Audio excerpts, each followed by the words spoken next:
up, Badlands. Explain those Badlands. That's a hell of a name.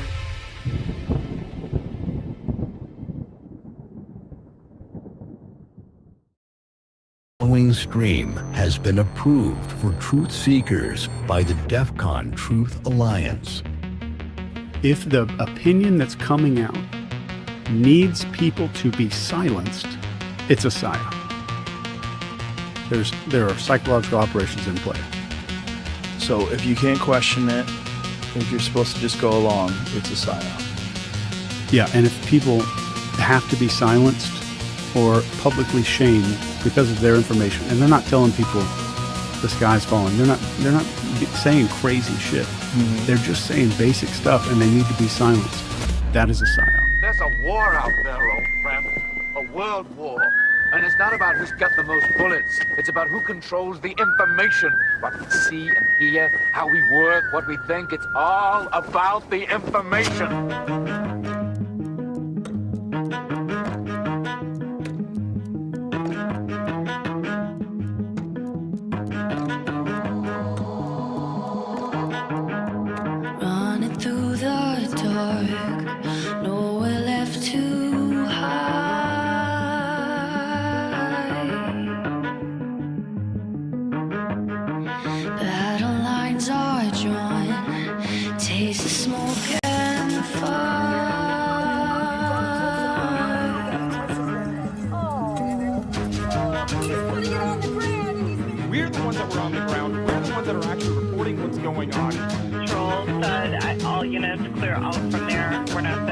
Over to that location.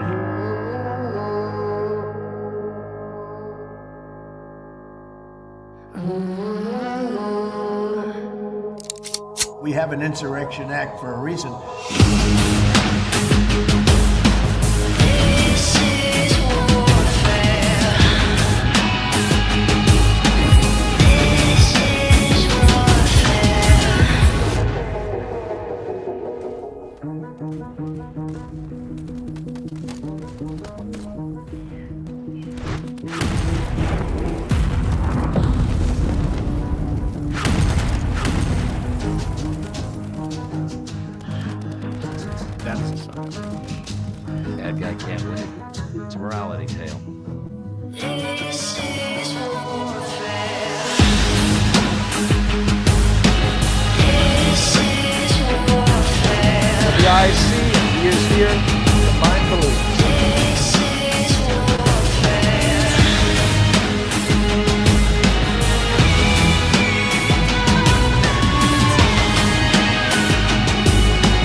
And we're live. That thing just gets me motivated and pumped up every single time. Welcome to DEFCON ZERQ, episode 14. What's up to our Rumble family, all the other platforms that are watching us, our Badlands family. If you're new, jump in the chat. A lot of great people that you're going to love there. This is DEFCON Tuesday nights, 10:30 p.m. Eastern, 7:30 p.m. Pacific. Just to let you guys know, there is a 2.0 version of tonight's show that is on Sunday nights, and that's at midnight Eastern, and that is Q After Hours, and it's plus one more host on that. We have Mr. Brad Herbal, heck yeah, producer of Codex 9/11, one of, if not the greatest 9/11 documentary. So that's just to get everybody up to speed. Josh, day started off kind of interesting. Well, geopolitically, the day did start off pretty interesting. We get a crazy post by Border Patrol, Customs and Border Patrol, and then obviously the Russia meeting in Budapest with Trump and Putin fell through. That's not going to happen. There seems to be some conflict happening there. I can explain all of that later on in the show on the geopolitical side. Really interesting what's unfolding right now globally. And then China, there's some things happening in China as well. But I think that really what it's best to say is we are going to see some major things happen over the course of the next few days.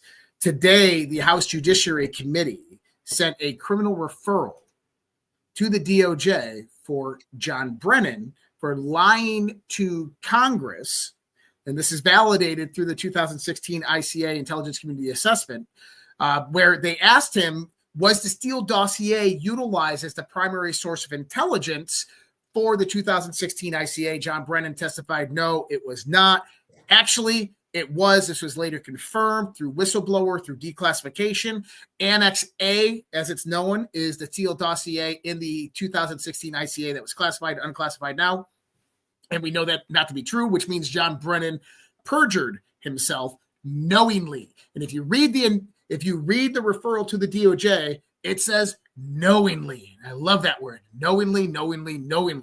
And so I look at this and people are like, well, it's just perjury, man. No, I don't think you understand. When the DOJ gets a hold of that, now they begin to investigate the 2016 ICA, the declassified records that DNI Tulsi Gabbard has put out there pertaining to the 2016 Intelligent Community Assessment, Appendix A, the Steele dossier, the whistleblower testimony, and they begin to find a grand conspiracy behind the house of why John Brennan lied in the first place.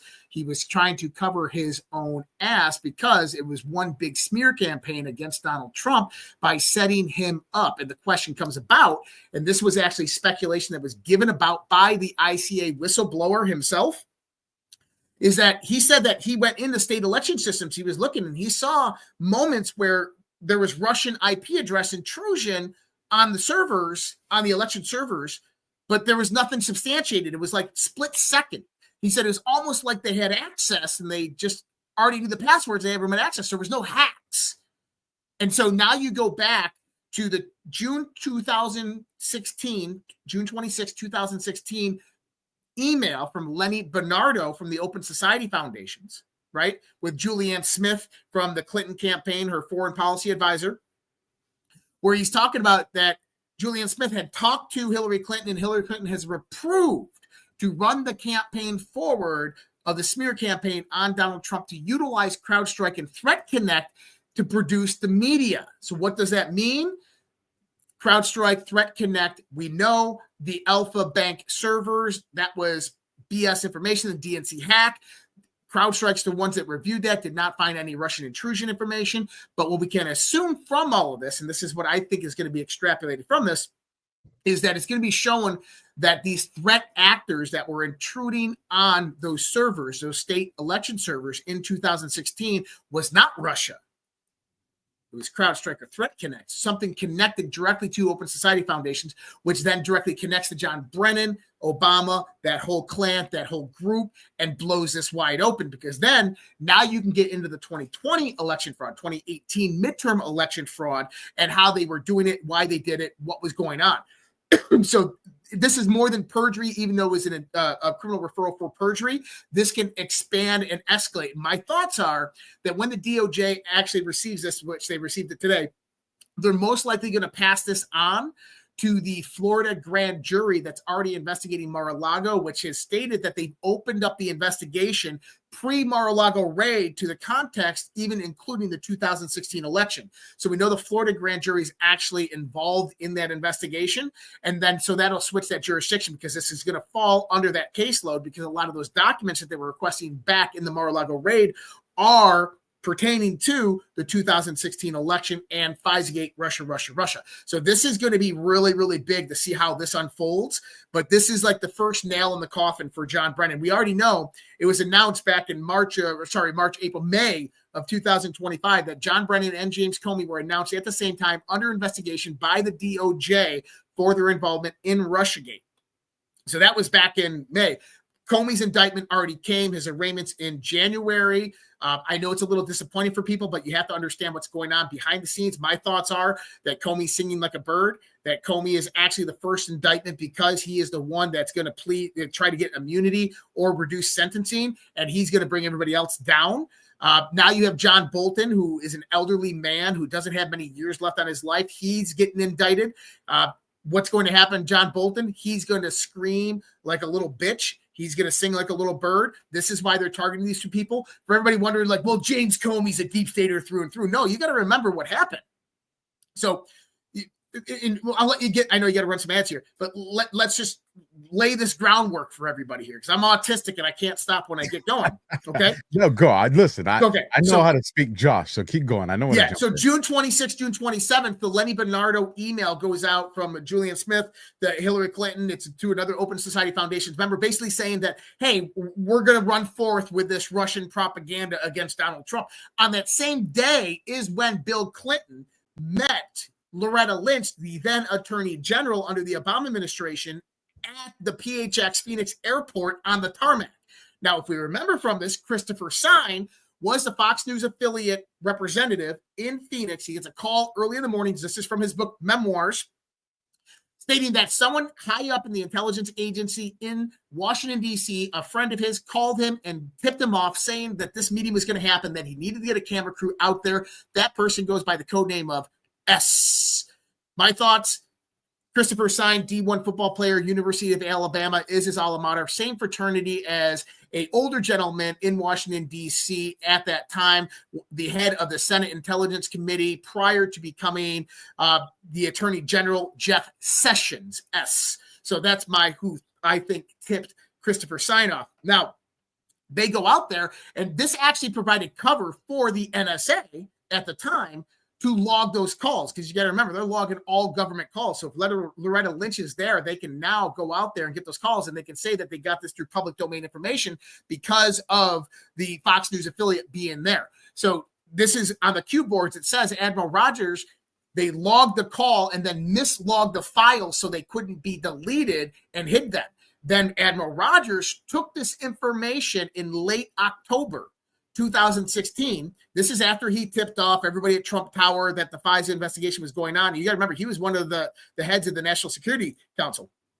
So he goes in there and he goes to James Comey and he plays the audio recording for James Comey and says, we're going to go public with this unless you open the Clinton email investigation back up. And James Comey opened the Clinton email investigation up days before the 2016 election. It was open for 3 days before it was shut down by the Obama administration, and Comey looked like an idiot by the Obama administration, but he did that out of fear, which that tells you something. It tells you that when pressured, James Comey will absolutely switch sides, and sing like a bird. So this is why Comey was actually targeted first. John Bolton, I think, because of his age. The other thing is they're two Republicans. You know, this isn't political weaponization. We're not going after Democrats yet. They're going after two known Republicans, neocons, but warmongers, neocons, but two ones that I think will actually give testimony. They'll testify against the deep state. John Bolton does not want to spend the rest of his life in jail. That's where he's going to end up. This is espionage charges. They were just unsealed yesterday. James Comey, he's going to be facing some really big charges as well, bigger than perjury, because like I said, this goes way back. They look at the perjury charge and they build upon that. So Comey is most likely going to cut a deal. He's going to testify against everybody else. This is going to bring down the House. We got the House of Cards falling. This is going after Clapper, Brennan, most likely going to be the next two. And you got your famous post that you just did this week that we can talk about that. And then obviously the real threat that they want to go after is Barack Hussein Obama and Hillary Clinton. These are the two cream of the crops. We have the Delta coming up in 7 days from now of the first Q board post, October 28th, 2017. I'm going to show some interesting things about that tonight. But I think that we are ramping up towards some more indictments and arrests. And Kash Patel actually said this the other day. He goes, wait till you see what we do by the end of the year in the context of indictments. He literally put out a marker of a window, a window timeline, which was huge. Just to add, from the detective strategy, standpoint, when, why go after Comey and Bolton preceding Brennan? And when feasible, because obviously every investigation is a life of its own. But when feasible, when you have a target, in this case, we'll say Brennan, and we know that certain acts that Brennan did, Comey's aware of it, and Brennan knows Comey's aware of it. Bolton was aware of it and part of it, and Brennan knows Bolton was aware of it. And you bring these guys in, and then you bring in your primary target. He already knows how much these other guys tell him. So he's already starting from a position of, I don't have the surprise no more. These guys are probably squealing, and then this is how you kind of soften him up to be like, listen, they're already trying to save their bacon. You want to go down for everybody? And obviously you guys have seen the movies. The movies will kind of work into the strategy, that part. To rewind it back to what you said earlier, you had Customs and Border Patrol that put out the Alice in Wonderland rabbit, and that caught all of our attention. But there was another post that preceded that by a few minutes. And tonight we'll talk about how these all tie into one. I have a feeling it's going to be a longer night because Josh got some great stuff. I have some stuff that I'm going to love to put in front of Josh and all of you guys. But before we do that, we're going to pay some bills. Again, shout out to Rumble. Rumble is featuring us on the big old billboard Megatron right now. So to all the not usual audience that we have, Badlands family, we have content every single day of the week, all different types of content creators, and it's phenomenal. You can have the Badlands daily stuff. There's just so many great people putting out great daily content. So if you've never heard of Badlands, well, you're hearing of it now. So go check us out. And heard it here first. You heard it here first. And wait, there's more.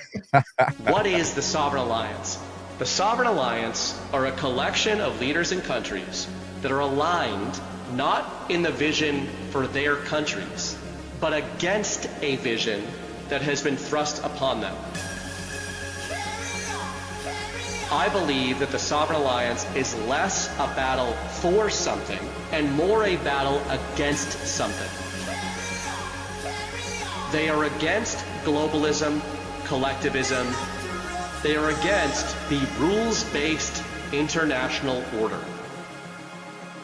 Sovereign Alliance, the latest addition to Badlands Rise merch, available now at badlandsmedia.tv/rise. Badlandsmedia.tv/rise. There's some phenomenal gear that's out there, even summer stuff for some of us on the West Coast where maybe it ain't that chilly yet. The other commercials, we'll get them throughout the show. So actually, I got a lot of people that message Josh, and we'll let Brad know if he's not already watching. They liked the fact that we broke up the ads throughout the night instead of doing them all back to back. So cool. We can keep rolling with that until people get a little bit cranky. So I want to. You want to do a spot real quick for guard? Well, I don't know if people. We haven't mentioned that. Yeah. I'm going to be a guard. Here, well, here, let them know. Well, first, let me play the ad. We'll do that because we got the big Rumble audience. So yeah, that's tactically that is a brilliant idea. We can move that to the front. So here's another one. Here on the sun-kissed shores of Cocoa Beach, where the ocean meets the horizon, the Great American Restoration Tour continues on November 6th through the 9th, 2025. Badlands Media gathers patriots like you, not just to talk, but to rebuild. From truth-telling panels to unbreakable bonds, we're restoring the soul of our nation, one conversation at a time. This is the heart of the Space Coast, where the rockets defy gravity and dreams touch the stars. Feel the thunder of innovation that powers America forward. Together, we're not just healing the past, we're blasting off into a brighter tomorrow. A future where truth prevails, families thrive, and America leads once more. Join us in Cocoa Beach. Get your seat or your virtual stream pass now at badlandsmedia.tv/events. Launch is imminent, and you don't want to miss this liftoff.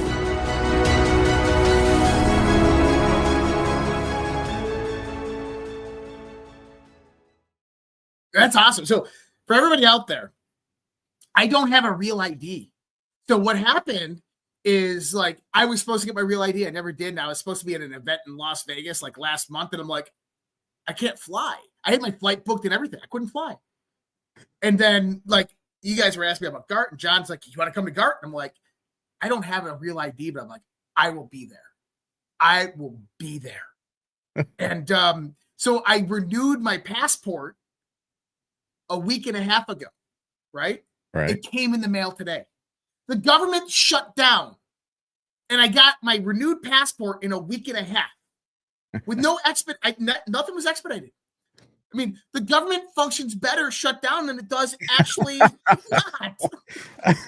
Listen, there's so much truth to that. I was already going to go get you that Forrest Gump shirt that he was running with, that you wipe your face and there's a smile or a picture of Jesus or something. I was going to get you one of those. But no, what's cool too is the first time we met was at GART #1 in Arizona. That's right. Chandler. You know, so now we're coming full circle all the way on the East Coast. That's when you were drinking the Bud Lights with the little nice one. Yeah, nice one. That was the other way around, folks. That I actually I played a prank on Josh. He was sitting down. Listen, everybody wants to pick Josh's brain, and so he had a crowd around him. So I told the bartender, "Can you go give him a Bud Light with a little pink umbrella?" She's like, "You're wrong." And I said, I am. So can you do it?" And she's like, "I absolutely can." And that would just that would solidify a friendship that would continue to grow for years and years. So I want to take us back to this morning, and I want to bring up a post that I don't know. I mean, maybe it's a coincidence. We'll let the audience leave us in the comments. And holy smokes, I don't know if you saw a conversation between me and Brad, but we told everybody, hey, leave us comments so we can go through your stuff, see what's on your mind. As of this morning, I haven't looked at it to get an update. This morning on Q After Hours, 460 comments. Wow, that's awesome. So we got our work cut out for us between now and Sunday. But this post I'm going to bring up, I've been yapping enough, so let me zoom in on this to make it a little easier for you guys to see when I bring it up. This came from Ivanka Trump, and I'm not gonna play the audio on this one because it's just the water and everything splashing. It's a 20-second video, but it's posted 6:11 my time. I'm here in California, so this would be 9:11 East Coast time. So you got a 20-second video, and you got a 9:11 timestamp. So I said, well, let's check out post 20 for the video length. And post 20 gives us a November 1st date. And you know, a lot of the comms that we've been looking at lately are landing us in November. Right. And this one says, this post 20, who did POTUS meet with yesterday? Was AG Sessions there? Which I found it very interesting in the conversation. Is how you're bringing up Sessions and S. How many MI generals were on the White House list to attend a separate meeting? Could those meetings have been combined? Why were certain rooms in the White House renovated? And what do we see going on at the White House? That's interesting. Okay, that's interesting. I'm telling you. So we'll keep going. And so for everybody out there, what I do when I look at a Q board post is it has to have contextual reference frames. It's something that's either happening today, going on today.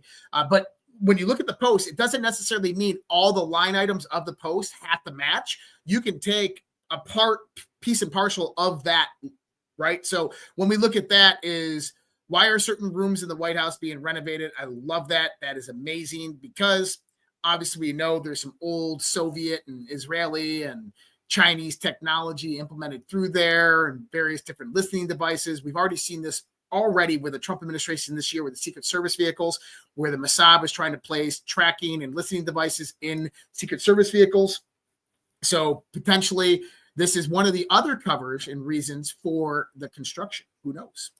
I found it amazing, you know, or maybe Trump just wants to dance in a ballroom. you know, like our forefathers. So to keep going, it says, where was the meeting on Monday? Why aren't phones allowed in this room? One of many. What firm was contracted to conduct the renovations? So we got a series of questions and informations, and obviously we have the contextual reference like Josh said. So that's the video link, 20 seconds. So then when we go to, it was 9/11 in the morning. So if we go to post 9/11, this one reads, hey Q, are we going to have a big week this week?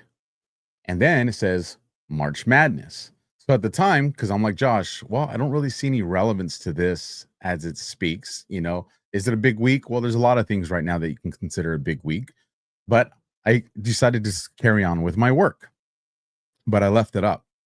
And so then that brings us into the one that got everybody's attention today. And that was this one. And I promise we're going to come back to this, and you guys are going to see it here pretty freaking quick.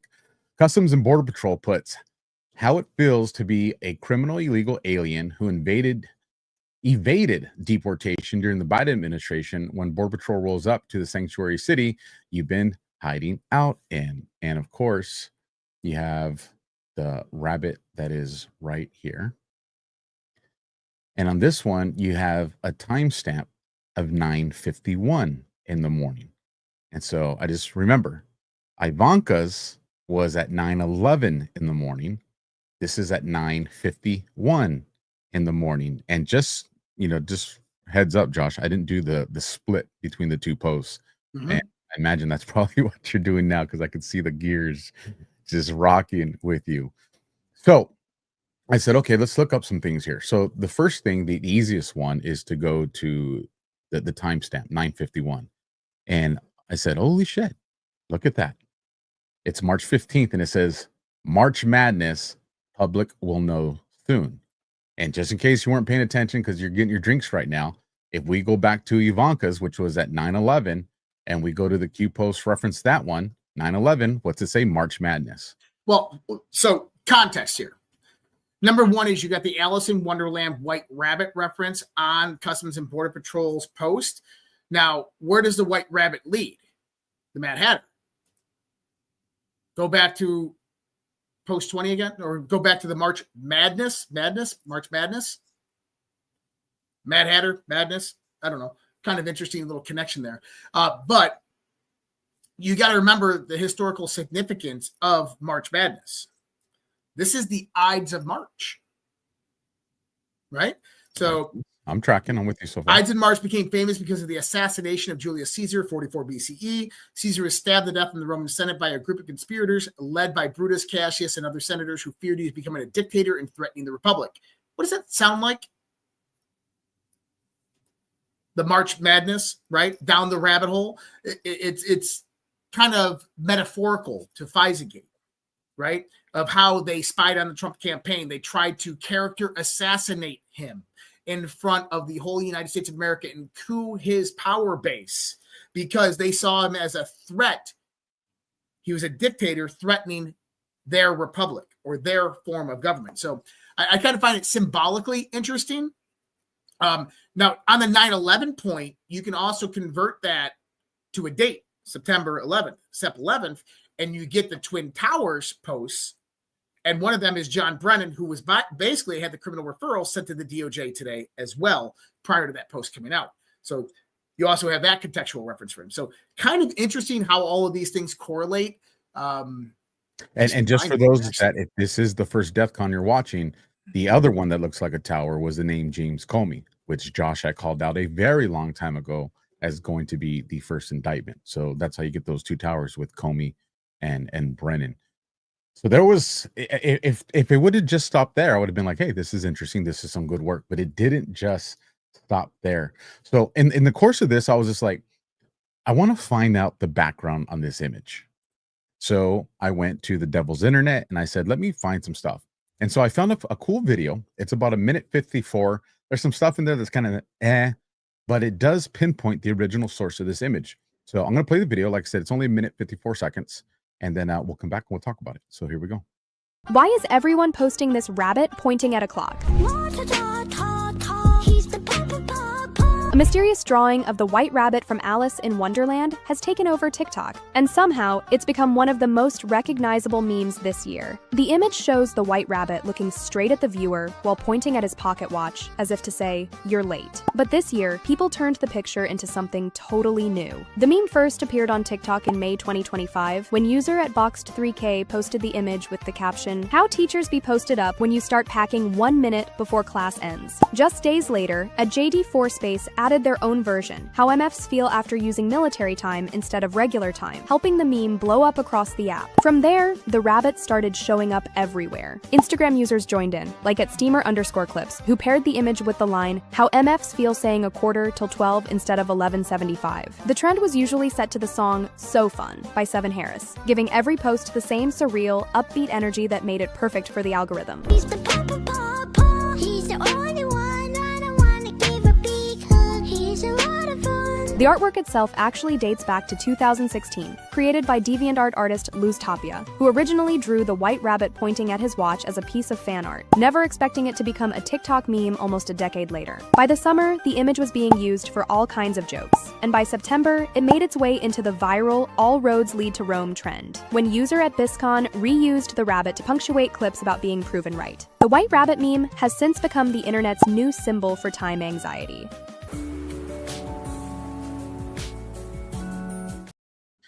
So obviously you saw that. Now, what caught my attention in all of that was, did you catch the year that the image was actually created by the original artist, which was Luz Tapia? 2016. 2016. 2016. And I found that interesting because when did the boards go online? 2017. So this almost seems like things were created, or at least located and sought after in preparation for the boards that were going to be coming, because we know that this has been an iconic symbol with the boards. And so I love this one specifically because first thing I always look at is timestamp, and then I go into dates. I like looking at dates because I think that dates have massive relevance, especially when we're talking about Alice in Wonderland. And if anybody doesn't know the Alice in Wonderland reference, you can go back to the WikiLeaks emails with Hillary Clinton when she's talking to, I'm going to forget the guy's name, but another gentleman who went by the name of Mad Hatter, and they call her Madam Alice, and Hillary Clinton was referred to as Madam Alice. So we go into the Bloody Wonderland post on the Q boards. This is pertaining to a very, very Fantasyland dark world that many people don't understand. Now, Saudi Arabia is SA Wonderland, Bloody Wonderland, but I want people to understand that, at least from my research, Bloody Wonderland is not in Saudi Arabia. It's New York City. So one interesting thing about Manhattan is you have, remember when during COVID, the USNS Mercy came in and landed at Pier 98? Really interesting. They made that makeshift hospital in the famous park. Central Park. Central Park, yeah. Now, Central Park, I don't know if people know this. They have a queue line that goes underneath. And the queue line actually goes right underneath a Alice in Wonderland memorial area in Central Park. Kind of interesting.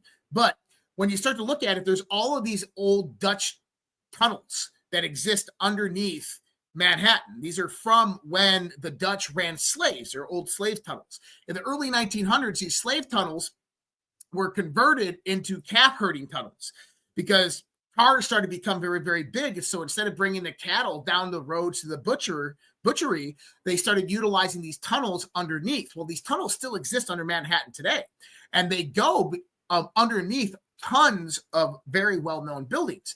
One of the most well-known buildings that some of these tunnels go into is the Clinton Foundation.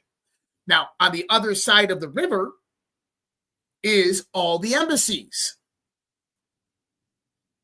United Nations over there, and all the embassies are right there, including the Saudi Arabian embassy.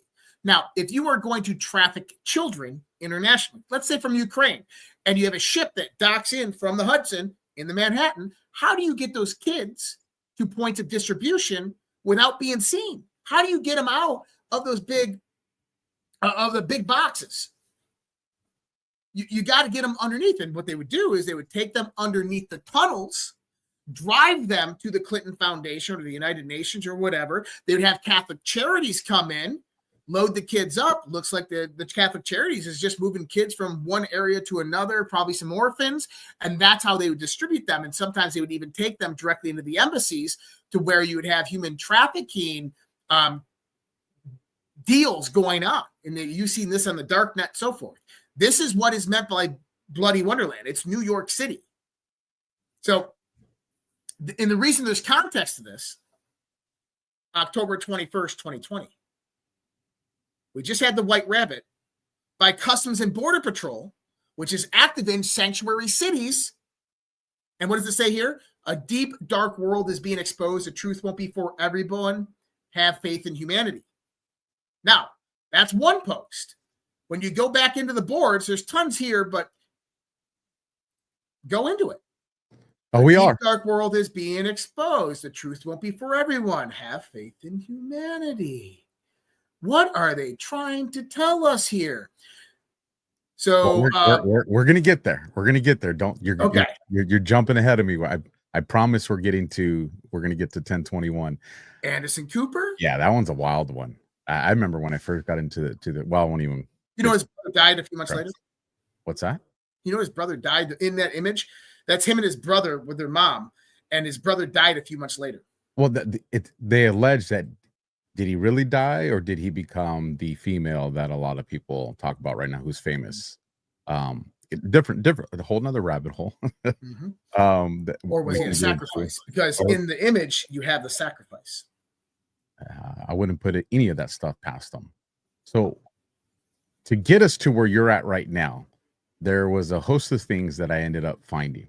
And I wanted to run them through you for relevance. So, of course, this one, obviously being the timestamp, showed us the correlation with Ivanka's with the March Madness. So then I said, well, let me just look up March Madness to see what it populates. And, of course, you get the 9/11 posts. You get the 9/51 posts. Public will know soon. You get 29/23 March Madness incoming. And then you have 29/42, which is March Madness, and 30/19. But this one right here, 29/42, when you go to that article, it brings you to this one. Hillary Clinton says country is in full-fledged crisis during a speech in Selma to mark Bloody Sunday. So I was just like, well, I'm not familiar with Bloody Sunday. Let me look this up. You know, maybe you guys are, but I wasn't. So I looked up Bloody Sunday, and it says it's the 54th anniversary of Bloody Sunday occurred on March 7th, 2019, commemorating the 1965 Civil Rights March, where peaceful demonstrators were brutally attacked by state troopers while crossing the Edmund Pettus Bridge in Selma, Alabama. So again, that was in March. So I said, I mean, we see protests right now going on from both sides, no kings and all this other stuff. Maybe there's something there, maybe there's not, but let's keep pushing on. So then I go, well, they did a post of the White Rabbit. So let me search White Rabbit on the boards and see what populates. And these two came up. And I know you'll be familiar with these because we've talked about these at probably the very beginning of DEFCON. And it brings 2049, August 31st, and 2050, which is August 31st as well. Oh, yeah, there you go. Yeah. HRC equals Alice. SA equals Wonderland, which you just took us to school on right now. Who are the White Rabbits? Reread drops regarding SA, have faith, forgotten country. Then on 50, you got that again, but you got it with an article and it says SA was a priority. We wish this was a dream. Now, what caught my attention is here it says, it doesn't say who is the White Rabbit. It doesn't say what is the White Rabbit. It says who are the White Rabbits with an S.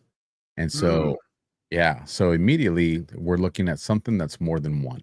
And that caught my attention. So before we keep going, anything you want to add to these? I know you kind of covered them a little bit with breaking it down to it being New York actually instead of Saudi Arabia, but is there anything you want to cover here real quick?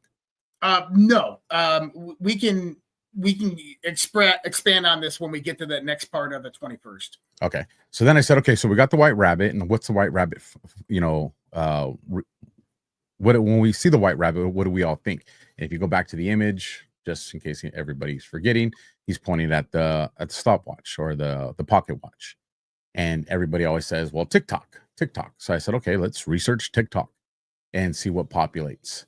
And 5 posts came up, and this one right here caught my attention. This is 1203, and it says Mac is naming names, big names in Hollywood, government, local, federal, proof, the Standard Hotel, helicopter crash, all related. Future will prove past. AS, feeling okay today. Why is the Mexico border and Long Beach port so important? TikTok LLC. Now, the reason this caught my attention is because we've had an abnormally large amount of helicopter crashes here in California in the last few weeks, especially in the last few days. We just had one in Huntington Beach a few days ago. And as a matter of fact, I think we even had one today.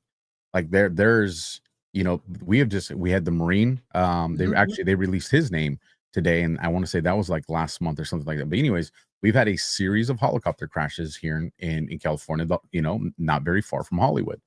So that caught my attention. There were a few others that are here. 325, which is December 10th, blunt and direct time. Adam Schiff is a traitor to our country. Leaker, national security, evil, TikTok.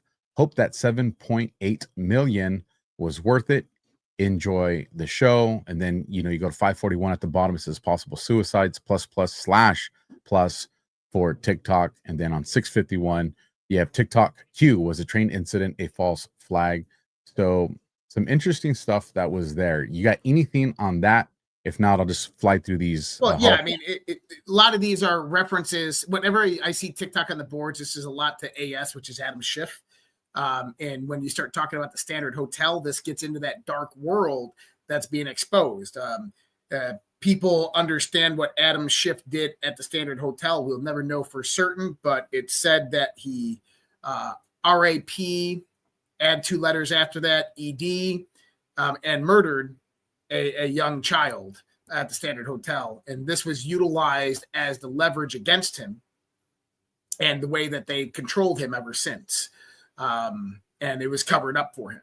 So, and this is Anthony Bourdain, they said, was actually one of the people talking about this. And then he died soon after that. He was one of the people that mentioned the Standard Hotel and Adam Schiff. And many people said that he was talking and he was going to expose it all. It's actually his girlfriend, which was an Asian woman, I forget her name, that she said that he was going to expose it all, and then they took him out. I do remember reading that. And when you go into the Standard Hotel, there's a lot of stories that come back to that hotel. It's pretty damn interesting. So just to give you guys an idea of some of the helicopter crashes I'll talk about, here's some of the headlines that are there. Here's the one with the Marine Corps pilot. Marine Corps ID pilot killed in Southern California helicopter crash, October 21st, 2025. And then, like I said, this was back and I'm trying to see the date when it occurred. So, but I want to say it was like about 2 or 3 weeks, or let's see, September 28th is when that happened. The one that you all probably seen on social media is this one. 11-year-old California boy still recovering after helicopter crashes on top of him. And so here is the video. There's nothing gruesome here. You're not going to see the kid get hit. I didn't even know a kid was hit until they actually reported. I didn't either on this. Yeah. But here is, this is the crash right here. I have 2 different angles that you guys will be able to see it from. Ouchie. Ouchie. Yep. Those palm trees actually probably. Yeah, they saved their lives. Yeah, broke that fall. And then here's the other angle for you guys to see. So one of my points is speculation. And this when you talk about helicopter crashes, because there's been a significant amount of helicopter crashes. When you go to the Q boards, there's a few references to Navy ships, right? And one of them is submarines, Navy ships, and can they be hijacked? And it talks about this idea that there's a technology that's infiltrated into a lot of our military tech, whether it's Chinese chips or whatnot, that can cause for the ability to take over certain technology and render it useless. One of my best examples of this that I'll give for people is the USS Connecticut ballistic missile submarine back in 2022 was operating in the South China Sea and ran into an underground mountain. And they had to surface immediately, and then they had to go to Guam and get towed back to Guam for repairs. Now, here's the problem. This is a $4 or $5 billion U.S. nuclear submarine. These things are literally built not to run into things underwater. I mean, that's the whole point of them, not to run into things underwater. This goes along a massive line of speculation. 2018, we had quite a few different Navy ship incidences. We had 2 Navy ship incidences that caused the loss of life of sailors. The commanding officers and crew members were actually reprimanded and blamed for this. I know the CEO of one of the ships, the McCain at that time that happened. What happened is that the ships were navigating a channel, and they all of a sudden ran into other ships and caused a loss of life. It's a highly unusual situation. It tells me that there's some type of navigational error, that there is something going on that ship that was not in the control of the crew. At least that's my thoughts. But we also see throughout the last decade is there's an enormous amount of military aircraft that have crashed, specifically in Southern California. And a lot of even civilian aircraft crashing within the Southern California region.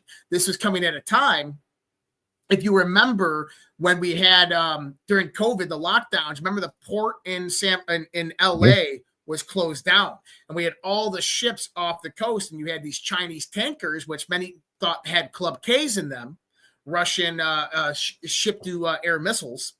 And there was a lot of speculation going on about that. And I said, no, they got some type of electromagnetic or electronic warfare device inside of them. And what they're doing is they are directly targeting various different aircraft and causing them to crash. And I think I'm spot on about this, in that once they refine this technology, they utilize it on a U.S. Ballistic missile submarine, the USS Connecticut, because that submarine just happened to be in disputed Chinese waters. And China came out immediately and said, why don't you tell the real story of what happened? And they were taunting America. Why don't you tell the real story of what happened? But that submarine did not run into an underwater mountain. What I think happened, I think the submarine was just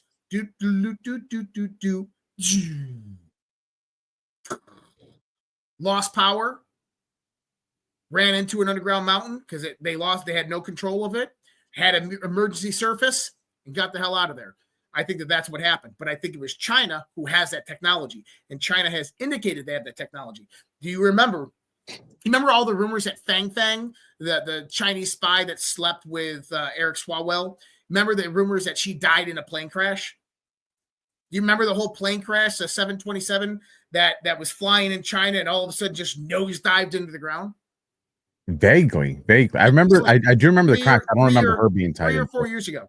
Yeah, everybody was speculating. No, Fang was aboard. I don't know if Fang was on board or not, but the planes don't just drop out of the sky and nosedive into the ground. But that's what this plane did. This is what we're talking about here. We're talking about technology that I believe is directed energy based, electronic warfare type, that can basically inhibit electrical signalings within a piece of technology. So if you have a plane flying, you can basically render all of the electronic instruments on that plane obsolete just by targeting it. And you can even control them by implementing some type of overage current within this. So if you just think about directed energy weapons, like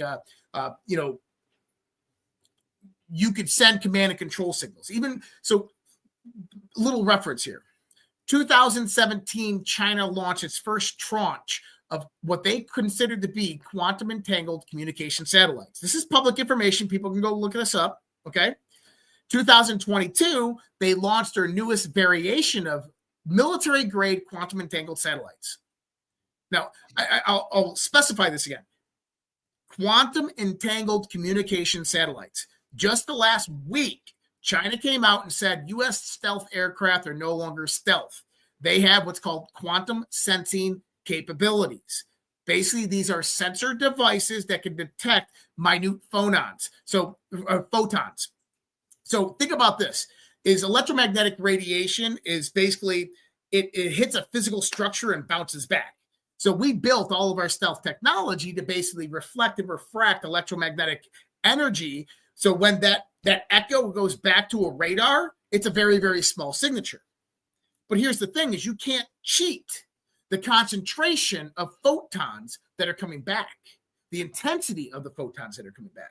So China developed the technology to basically detect a displacement of photons within a quantum realm.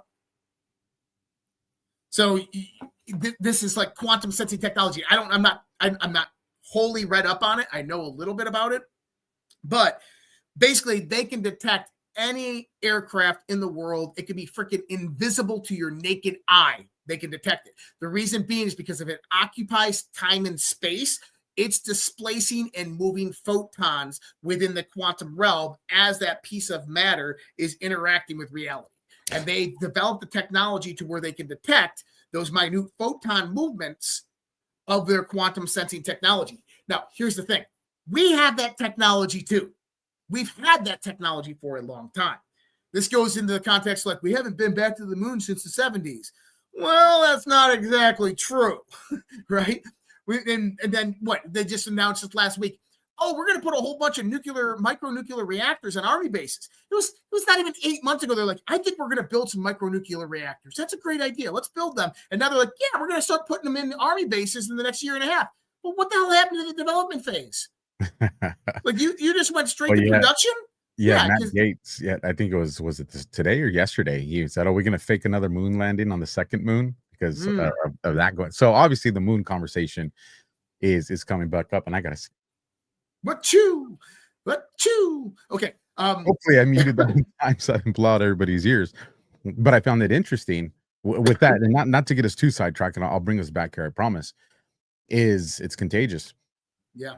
Is when JFK was assassinated, and I don't remember the specific times, but if I remember correctly, if I read this right, he was talking about doing a collaboration with Russia instead of being against Russia about it going to the moon together. Yeah, they're going to go to the moon together. So in some of the letters, there's hidden communications between Kennedy and Khrushchev's aides that were using a bench just outside of the White House, and they were leaving notes underneath, and it was communications between Khrushchev and Kennedy. And one of the things that Kennedy proposed was that let's end this Cold War and go to the moon together.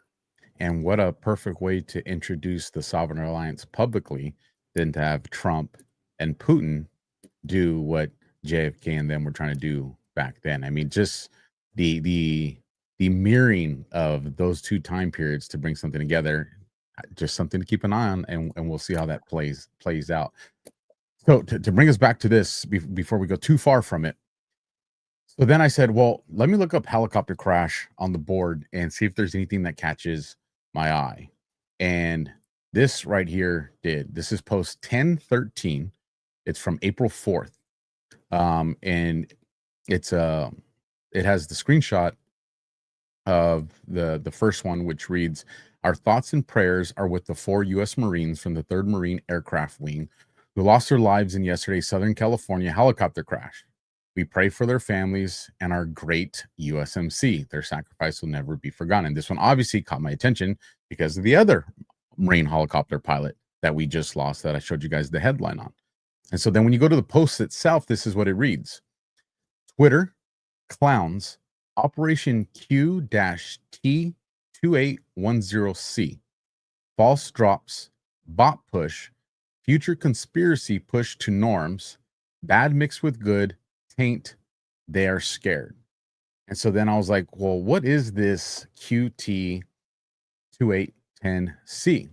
So I said, well, let's just run a search on that real quick and see what populates. And one of the things I came across was this WordPress article from 2023 diary. It says Danielle Blumenthal. And it goes into this very detailed. We don't have to go through the whole thing here, but I do want to capitalize on just this first part of it. And it says, part 1, Google employee confesses to manufacturing bots to support false Russia collusion narrative as an excuse to kick authentic users off Twitter. So I said, well, this is interesting because we know Tulsi Gabbard is dealing with the Russia hoax. So I can see that being important. But the other reason is if you guys were not on the internet in the last, 24, 36 hours, you may have missed that one of Amazon's cloud servers was having issues, and a large portion of the internet was in chaos. We saw it in real time with the shows that we're doing from Sunday night. Canva was down, reports of Snapchat going down. Substack, everything was down. Substack, it just crippled, and obviously Elon capitalized on it to say, well, Starlink and X was working, and everybody was going to X to find the news. And I found that very interesting because of the conversation me and you've been having repeatedly of X being the trenches of this information warfare and the place to rely on.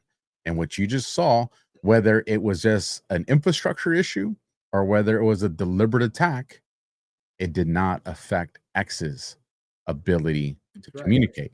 And I think that is a big deal right there, given all the stuff that we've kind of see that's about to start unfolding if they intend to shut down the rest of the internet. Because, we've been talking about, expanding the fronts, taking the fight to Blue Sky, taking the fight to Facebook and these other platforms. But wouldn't it be interesting is if you couldn't get enough people to go to those platforms, you shut down the internet and forced everybody to come to you, and everybody's like, well, the X is working, let's just all go to X. I mean, that would be a hell of a strategy as well. But and that's the funny thing is they could shut down the internet globally and you would still have X if you had Starlink. And so I haven't, just to go into that conversation, and I'm sure you probably do have information on this. There was, I'm trying to remember, I think it was with T-Mobile and Starlink. But they said, hey, it doesn't matter if you have Verizon or Sprint, whatever the thing is, there was a program you could enroll into with T-Mobile to be part of their beta tests with the satellite. And so a bunch of us registered in it. And over the last couple of months, a lot of us have been getting the confirmations of now you can do it. But if I understand, Elon said it doesn't matter what carrier you have, you will be able to have access to Starlink through any cell phone. And I don't exactly know how the workings of that are going to work, or if it's going to be paid or non-paid, but it looks like at least the infrastructure to maintain communication probably exists. Yeah, the beta was with T-Mobile, but now it's being integrated throughout. I think Microsoft is even making a deal with them. Now, I actually have a Starlink here, and I have, guys, it's like $350 to buy the equipment, and it's like $150 for the internet access. Now, that's kind of expensive for internet. I paid about $100 for my fiber, right? So I just put it in dormant status. It's $5 a month. So I bought the equipment. It's $5 a month. It sits in my garage. If I need it, if I travel, I take it with me. I can travel with it. I can take it camping, middle of nowhere. I get freaking 100, 200, 300, 400 meg download speeds. I can, like, 4 people can play Xbox at the same time with it. It's awesome. I'm not going to lie. It's pretty awesome. That is awesome. I didn't realize they had that dormant package, because that was my thing. I was just like, man, I really want to have one, but I'm like, I'm not trying to drop, another internet bill for something that I don't need. But if they do that dormant thing, I think I'm going to roll that way. Well, I've had times in the winter where we get a lot of snow or something, and I got a muskrat I got to kill out there, and he's burrowing holes under my yard, and he's already bit and severed my fiber cable twice. We got so I need a backup. I have a backup. We got Kelly Brat 10 put in the chat. Coincidence that Musk launched 2 batches of 28 Starlink satellites on Sunday, October 19th, 2025. I was not aware of that. So I'm gonna be looking that up, Kelly Brat, because I am curious, because the timing of that is pretty interesting given what was going down with Amazon. Almost like he knew that there was going to be some type of attack. So I just want to read these first 2 paragraphs here from this post. And the date on this is March 15th of 2018. Hello, everyone. This is my first time posting on 4chan, but I need to get this out, and I need to stay anonymous. I work for Google. I'm not going to name the internet tech department for obvious reasons. I don't want anyone to pinpoint who I am, but I am in tech, and I work with AI. I'll explain. My team and I created AI bots for Twitter. These bots are slightly different than regular AI bots. These are remote signal bots, but I'll explain what they do. My team and a human intelligence team, which is really just propaganda team, work together to make certain topics trend and persuade public opinion, which persuades political pressure. We do this by a groupthink method. We have a name for it internally, but consensus cracking is a more used name externally. But the bots we created go into Twitter conversations and push a narrative. Some of the bots are verified accounts, and they start by arguing a point of view against someone. And then more bots join in and thumbs up the comment. We are doing it with gun control. More people see a consensus of gun control, and people on the fence get persuaded to our narrative, and politicians get pressured by thinking it's actual people. We had whole meetings about 4chan because you guys, specifically this board, are disrupting the bots. You are basically doing what we are doing, but you are real people. We, not necessarily me, devised a plan to knock you guys from Twitter. We accuse Russia of doing what we are doing and use the narrative to wipe out suspected bots, which we knew weren't bots at all. I feel like shit about this. Here's the thing. I'm actually a Democrat and I hate guns, but I believe in the balance, the people more than anything. We are using software as a political tool instead of the will of the people. This is also a violation of the SEC. We are fabricating Twitter users and using them for stocks and advertisers. I signed that and I wouldn't discuss this, so I need to stay anonymous. And then it goes on. There's a lot of information in this write-up. I'm sure you're familiar with it, but it's kind of funny how all these things led me to this. And I was like, I definitely want to see what Josh's thoughts are. How much time we got? Hey, listen, bro. Here's the thing. This is important. You get tips and I get tips. And, you know, I tend to, when I look at the past, when we get tips in a certain thing, we start to see the accuracy, what unfolds later. And if we're being pushed down this route of observation, then there has to be a reason why. And these conversations are obviously important. And it's a lot of people out there, a wink and a nod, you know, want to use the boards just for self-vindication.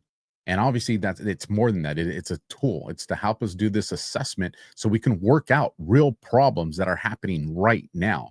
And I think what we've all been realizing, you know, from before, you know, DEFCON, but definitely being able to have this conversation in public, is that we are getting this real-time intelligence, these real-time connections, because they're trying to guide us through what is coming. And it looks like we've been fairly accurate. We've been getting some corrections here and there to maintain that accuracy, but there's a reason why we're going this route. So when you say how much time do we have, unpack it, man. No. So what that person was saying was probably 100% legitimate.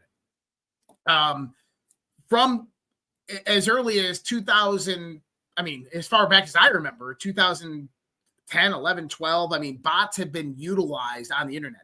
So one thing that people probably don't realize about the early internet social media platforms, this is post MySpace, but Facebook, Twitter, early Twitter, these things, is that 60% of your traffic, your likes, your comments, all of this stuff was bots. And the reason being is because originally they didn't have massive inflow of people actually interacting. So they utilized bot farms and bot armies to go in there to generate interaction. And they realized that they could utilize this in multiple other ways. So you can go into the whole DARPA, LifeLog, Facebook, the transition, February 4th, 2004, the funding through InQtel, CIA involvement. There's a gentleman out there that directly connected InQtel and the CIA. Google Maps directly into an early version of CIA through the NRO, National Reconnaissance Office, and the NGA, National Geospatial Agency, utilizing their earlier forms of a satellite mapping as the early Google Maps. And this was the intelligence agency actually commercializing a lot of this stuff and using it as a public domain. Facebook and Google are actually marketing platforms. Facebook collects massive amounts, and same with Google, massive amounts of behavioral data on you. So one of the interesting things about your phone is this used to be in the olden days. It's actually more sophisticated now. Is that your phones are always communicating with other phones in and near you. They're sending pings with the MEIDs all over them, as well as that my phone knows my position off ground right now. It knows exactly where it is off ground and in reference to where I am. If I'm carrying my phone in my front pocket, it knows it's in my front pocket. If I'm carrying my back pocket, it knows I'm in my back pocket. If I'm in the shitter, sitting on the shitter, and I got it in my front pocket, it knows I'm on the shitter in my front pocket. It knows where I am. It knows my daily schedule. It knows what I do, where I go, what routes I take. It knows my behavioral data. It knows how I interact. It's listening and recording everything I say and do, how I interact by myself, what websites I'm browsing, or what people are not supposed to browse. If you actually think that in-private browsing is legitimate, you're nuts. You're gullible. You're not realizing the big factors here of how they spy on you. Okay. Now, this is old school. This is stuff that's been in place for 20 years. You get into the current context of things. Right now, that screen is refreshing 120 times per second. It's a 4/4 rhythm that puts you in an alpha brainwave state. You go in and you start to record your phone, and you're going to find subtle sub audio tones that are actually playing. Each app has its own sub audio tone that plays, and it plays while you're actually scrolling through it. And it's meant to put you into an alpha brainwave state to make you more susceptible to influence when you're on those platforms. So knowing that part right there, and then having them actually know all your behavioral analytics, at some point in time, they realized that they could program these bots to go out there and influence your decision, knowing your behavioral information and putting you into a state of vulnerability mentally. And now if you get out of the whole organization part, you can radicalize somebody through this target. Now, listen, folks, I swear to you guys, this show is not scripted. You know, me and Josh. Well, that's just the beginning. I got so much more. Oh, no, I know. But when you right now, you said lead to radicalization. Mm-hmm. And the reason that's important is, like I said, me and Josh have a general idea of what we want to talk about, but we don't script the show. That's just not how we operate. In that same article that we were reading, let me bring this up on the screen for you guys. And I'm going to tell you guys why this caught my time, because this actually hit me personally. So in this article, again, this is, the QT2 2810C. It says, QAnon radicalization pathway. Followers of Q or QAnon on social media display all the classic primary markers of online radicalization leading towards violent extremism as exhibited by such groups as ISIS. And it shows, stage 1, pre-radicalization. It says normies. And then it says the next one, exposure, repetition, and conversion, red-pilled. Then it goes to the next one, identification, indoctrination, group bonding. And that's the hashtag IMQ. And then it moves into moralization, justifying violence. These people are sick. And then it goes into the last one, violent extremist acts. And it has boom. Now, why is this important? Now, obviously, we know that this is the deep state, infiltration of the intelligence agencies, the DOJ and the FBI that use this to weaponize against us. We saw a lot of this stuff being weaponized against what really big event in our country? Well, that would be January 6th. Mm-hmm. And the reason I want you guys to think about that is because I'm going to bring up a document. For those of you that have followed my story, this is probably something you've seen before. If you're new to me or Badlands, and you probably never have seen this before, but this is what I want to bring on the screen. This is the declaration by law enforcement for walkthrough arrest warrant and order for me. And this is dated January 19th, 2021, the day before the FBI's Joint Terrorism Task Force would arrest me. 4 days after they raided my home, all regarding January 6th and tweets. And I want to read this sentence to you. Now, think about what we just read. Luna Jr.'s behavior is consistent with pre-incident indicators of extreme violence. For example, empirical evidence shows that persons motivated by violent ideation become increasingly radicalized and move through various stages prior to violence, which includes experiencing a precipitous event that acts as a trigger to carry out the attack. Notably, Luna Jr. advocates violence and is an adherent of emerging domestic extremism organizations.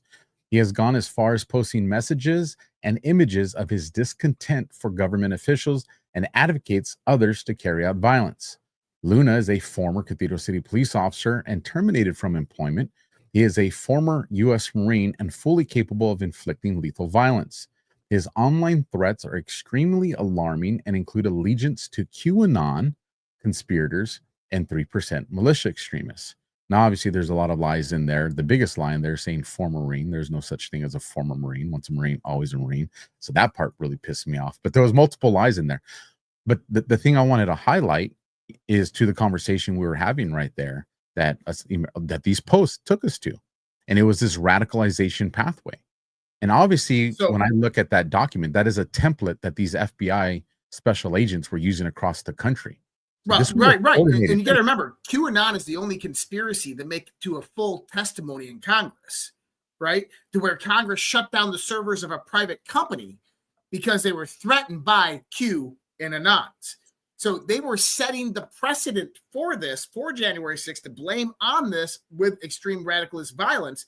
But here's the thing is we didn't take the bait. I mean, trust me, they were trying to incite murder, death, and mayhem on January 6th. Now, going back to this, I want people to understand the reason why certain people who might show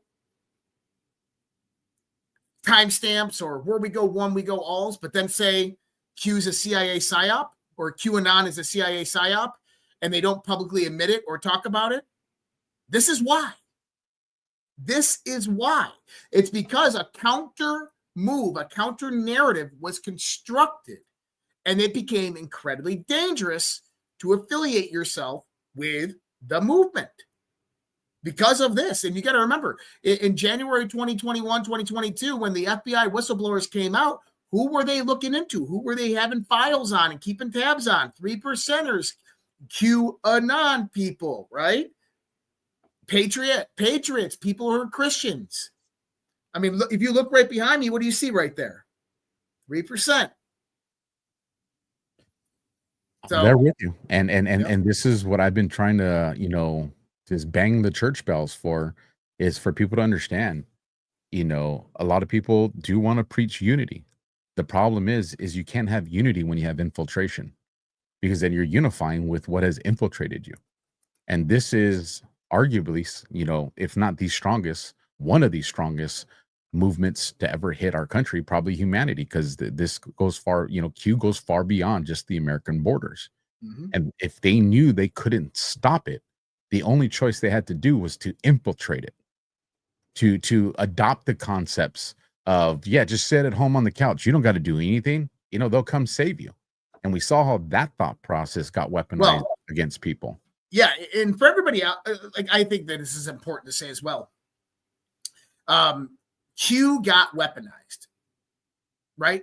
So you have massive amounts of influencers out there that are like, it's all a movie and scripted, and you just got to sit back, put your feet up, and you don't have to do anything. It'll all be taken care of, or they're all actors, they're all clones, or whatever the fuck it is. Guys, this is not the case. And this is another reason why those people started de-affiliating themselves with this, because they were seeing that there was infiltration, that there was people hijacking the movement. This is why you have the reiteration of what I've said from the beginning is, if you want to change this country, it starts in the household. General Flynn says what? Local action produces a national impact.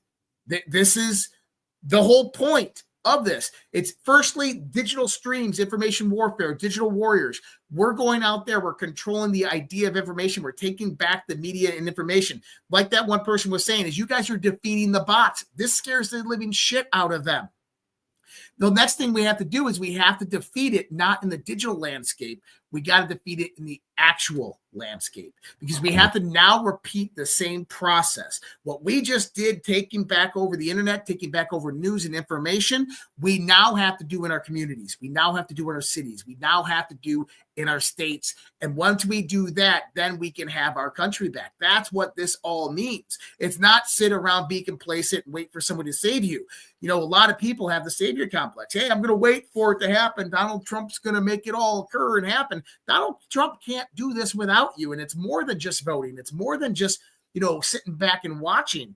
We got to keep people informed. We got to keep spreading the news and information. But at the end of the day, it comes about with fortified community action that tomorrow, it's got to be you going out there. The next election season, it's got to be you going out there, taking the action to ensure that the right people get into the places they need to be, and that the infiltrators don't get put in, that the information war doesn't end just because we win the battle. This is the long game. This is retraining the American populace to be patriots, to understand what it means to be a patriot, to understand that we have to protect the Constitution, the culture, the heritage of the American people at all costs, at all points in time, that it doesn't stop just because we win this battle or we win this war or Donald Trump is now in office for the second time and we're going to make America great again. Great. Once we make America great again, we got to keep America great. And that's going to curtail all of us involved in that operation. It has to be all of us involved. It has to be going back there and resetting that narrative and making sure that people don't re-infiltrate our governments, that people don't go in there and hijack our systems, that the corporate lobbies and the big corporations don't control our food supply, our water, our farmland, don't control the war machine. We got to ensure that that can never happen again. And the only way that happens is with an awakened populace. That's what the Great Awakening is all about. It is. And that word is going to pop up here as we shift gears into a different conversation tonight. But before we do that, we have a commercial from one of our own. So we'll be back in just a moment. Before skincare went synthetic, people used something simple, something real, tallow. Grass-fed and finished beef tallow is packed with vitamins A, D, E, and K. Nutrients your skin actually knows what to do with. It locks in moisture, restores elasticity, and defends against winter dryness. No water, no preservatives, and no BS. Unlike plant oils or chemical creams, tallow mimics your skin's own structure.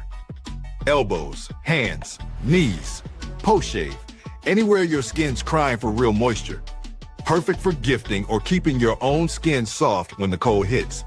Visit softdisclosure.com and use promo code Badlands for 15% off. Ancient care, modern truth. Soft disclosure. Soft disclosure. It's funny every time. Softdisclosure.com. Use promo code Badlands to get that 15% off. All the links are down in the description on Rumble if you're watching on Rumble. Again, folks, just so you know, we are seeing your Rumble rants. We will be addressing those at the end of the show. If any of you leave a boost at badlandsmedia.tv/boost, we will get those. Any super chats that come over from YouTube, we'll get those. I do want to give a shout out to these two people because these disappear, so I want to get to them right away. Lauren Prida gifted one subscription, so thank you for that. And RPG 3573 gifted 5 subscriptions, so thank you for that. If you did give some subscriptions and I missed it, please let us know so I can see that. You know, if you guys are helping to take care of us and keep this movement going, I want to make sure you guys get your recognition. You know, when we come back to this now, we talked about it in Q After Hours. I put a post out there on my indictment analysis, and we saw that it got reposted by General Flynn. Oh, you're going to go into that already? I wasn't done with the bots. Oh, keep firing off. Keep firing off. Keep firing off. You brought it in smooth, so I was just like, oh, I'm autistic. Okay. No, now everybody knows what's coming next, and now they're all like, yeah. Oh yeah. Well, it gets good because these tools are still being used today. So in 2020. They ran a new rendition of this, and this actually came through an NGO, a think tank that worked with the DNC called Defeat Disinfo. Now, Defeat Disinfo actually brought on a former general to work with them by the name of Stanley McChrystal. Now, I don't know if Stanley McChrystal is a good guy or a bad guy. I kind of see both angles from this, but I'm just stating facts right now. Defeat Disinfo was hired by the DNC. And they brought in General Stanley McChrystal, former General Stanley McChrystal, and he brought with him access to a DARPA artificial intelligence. This is public information. The website's all gone now, but they brought in artificial intelligence. Now, what did this artificial intelligence do? Is this the one that Patrick Berge was tied into that we were using overseas? I don't think so. Okay. So what Defeat Disinfo did is it basically would sync up with Facebook, Instagram, and Twitter accounts, primarily big influencer accounts, blue check marks. And then it would have a bot army that was following these big influencer accounts. So let's say that Donald Trump posted something and they wanted to produce a counter narrative. What Defeat Disinfo's AI would do is it would go out there and it would go to the Washington Post and it would produce an old article. And it would publish a blog post or something like that on Substack or whatever it might be, contradicting what Donald Trump says. Then it would take that link and take it to a blue check mark account, like a big liberal influencer, and it would reply to Donald Trump. And then the bot army would come in and amplify it, producing a counter narrative to everything that Republicans were saying prior to the 2020 election. Now, that was Defeat Disinfo. Now, this is interesting because in 2023, the Pentagon signed a multi-billion-dollar deal with Accrete AI, which has a product by the name of Argus AI. Now, at the time, one of the strategic advisors for Accrete AI was General Stanley McChrystal. Sounds like rebranding. Right? Now, he's actually been removed. It's General Paul Nakasone, who is now in there as a strategic advisor, but this is the active contract. Now, they have what's known as Argus AI. Now, Argus AI is quite interesting. So, Argus basically, let me go in here and AI platform. Yeah, Argus. So there's Argus Social. And so it's one OSINT platform to master social media landscape. Argus Social is a mission ready to help defense and intelligence analysts get ahead of bad actors and threats. So Argus Social analyzes massive volume of multimodal social media data across platforms in real time to predict emergent narratives as they propagate throughout influential networks. Defense and intelligence analysts can source and track the evolution of information, surface insights about emerging narratives, identity influential network numbers, and determine friendly or adversarial IO attack vectors. Strategists and tacticians are empowered to shape the arena before sending warfighters to battle and stay ahead of disinformation campaign. So in other words, they are getting the direct feed from all of social media. Argus AI can go in there and it can find the source content that it was actually produced. So right now, for everybody out there, if you're on X, you're seeing this like this light show of this. This is the 3-Eye Atlas and it's moving. Dude, that's a galaxy image. It's an image of a galaxy from Hubble Space Telescope that had animation put onto it. Everybody's like, it's 3-Eye Atlas and it's heading towards Earth. This is a massive psyop, right? But Argus AI would be able to go in there and identify it and find out where that post originated and then who propagated and all the actors in the propagation, and then identify all the bots that are associated with it, and then find all the IP addresses associated with the origination accounts and all the bot accounts, and then tie them back to foreign actors or threat actors. So that's one thing that Argus does. That's pretty cool for the Department of Defense to have. But the next thing is it can do all of that in reverse. It can go out there and be the source of information. It can propagate the narrative. It can produce the bot farms, exactly the same thing that Defeat Disinformation did with a DARPA-created artificial intelligence. So let me just ask you a question real quick, Josh. Is what I'm hearing, and I'll just use a hypothetical situation that probably has not happened, to not make people nervous. But let's just say, there was a conflict. Let me just think of something that wouldn't happen. Israel and Palestine. That's a good one. And you saw a bunch of people on social media and X that came in and started to push propaganda and then used alt accounts and sock accounts because, they're pulling a fast one over X, so they're pulling a fast one over the audience.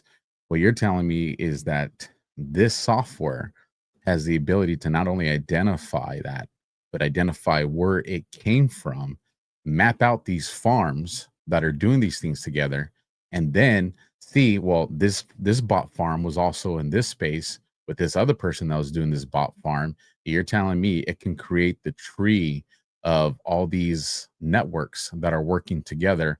And even though they think that they're doing it indiscreetly, they've already been mapped out. Yeah. So yes, and by the way, contextual reference frame is so important here because let's say that you have a decentralized bot farm network that's actually propagating various different narratives, right? So you have so let's just take Israel-Palestine. I think this is a great example. let's say Israel is out there and they're propagating on their end a anti-Palestine message, pro-Israel message, but they're also like, the Charlie Kirk stuff that everybody's conspiracy theorying about, right? So they're doing that, but on the other end, you have a pro-Palestine message that's being propagated out. Now, this is all hypothetical, okay? Wink, wink. This is all hypothetical. Let's say that you could map all of that out and you can find the origination of source content. And you find that one origination of source is in the middle of Israel, and it's a Mossad IP address. And then you find that the other one is in New York City, and it just happens to be by a telecom giant that is owned by an Israeli company. But then you go in there and you raid that facility, and you find 300 SIM servers, and you find 100,000 SIM cards that are out there running operations.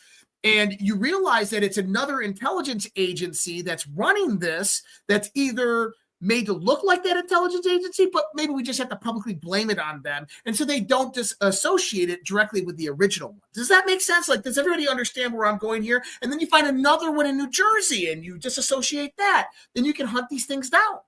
And you can find these remote bot farms that are actually running these disinformation campaigns that are also honeypotting anybody that comes in access to them. They're stealing credit card information. They're stealing data, behavioral analytical information. They are utilizing as proxy methodologies of communication. They're operating through secure server channels. They're operating darknet freaking websites. I mean, you got all different types of things that can occur through these channel lines that can be done. The internet, for everybody, I want people to see this. The internet that you know of, that you see, that you use, is less than 2% of the actual internet. Sweet Jesus. Everything that you've ever visited in your life on the internet is less than 2% of the actual internet. I want you to take that in the context because that is so important to understand. 98% of the internet is the darknet. That's massive then. Yep. And here's the thing is that 2% is 98% market share. Owned by 3 companies. Owned by 3 companies. That is Google, Microsoft, Google, Amazon, and Apple. And we saw that write-up from that alleged anonymous whistleblower that said exactly what Google was doing. Mm-hmm. And they're all integrated intermediary to each other. And you just talked about how the AWS server, so Amazon Web Server. I've used AWS for a long time. They have various different tranches of servers throughout the world, and this is known as the data cloud. And so they have Virginia East, which is a really big tranche of servers. And so think about it as you kind of have co-location. So you'll have, 200 server farms in a geolocation, and Amazon will go out there and they'll buy shelf space and they'll fill it all up with their servers. And this will be Virginia East. And in Virginia East, let's say that they have 20,000 servers that run in that environment. And so their Virginia East servers, they said 3 servers had a problem, but it took down almost half the internet. Guys, this is a hack. I'm going to tell you right now that those servers, specifically the Virginia East, are part of classified server operations utilized by the Department of War and the intelligence agencies. Virginia East, I think, is where it happened.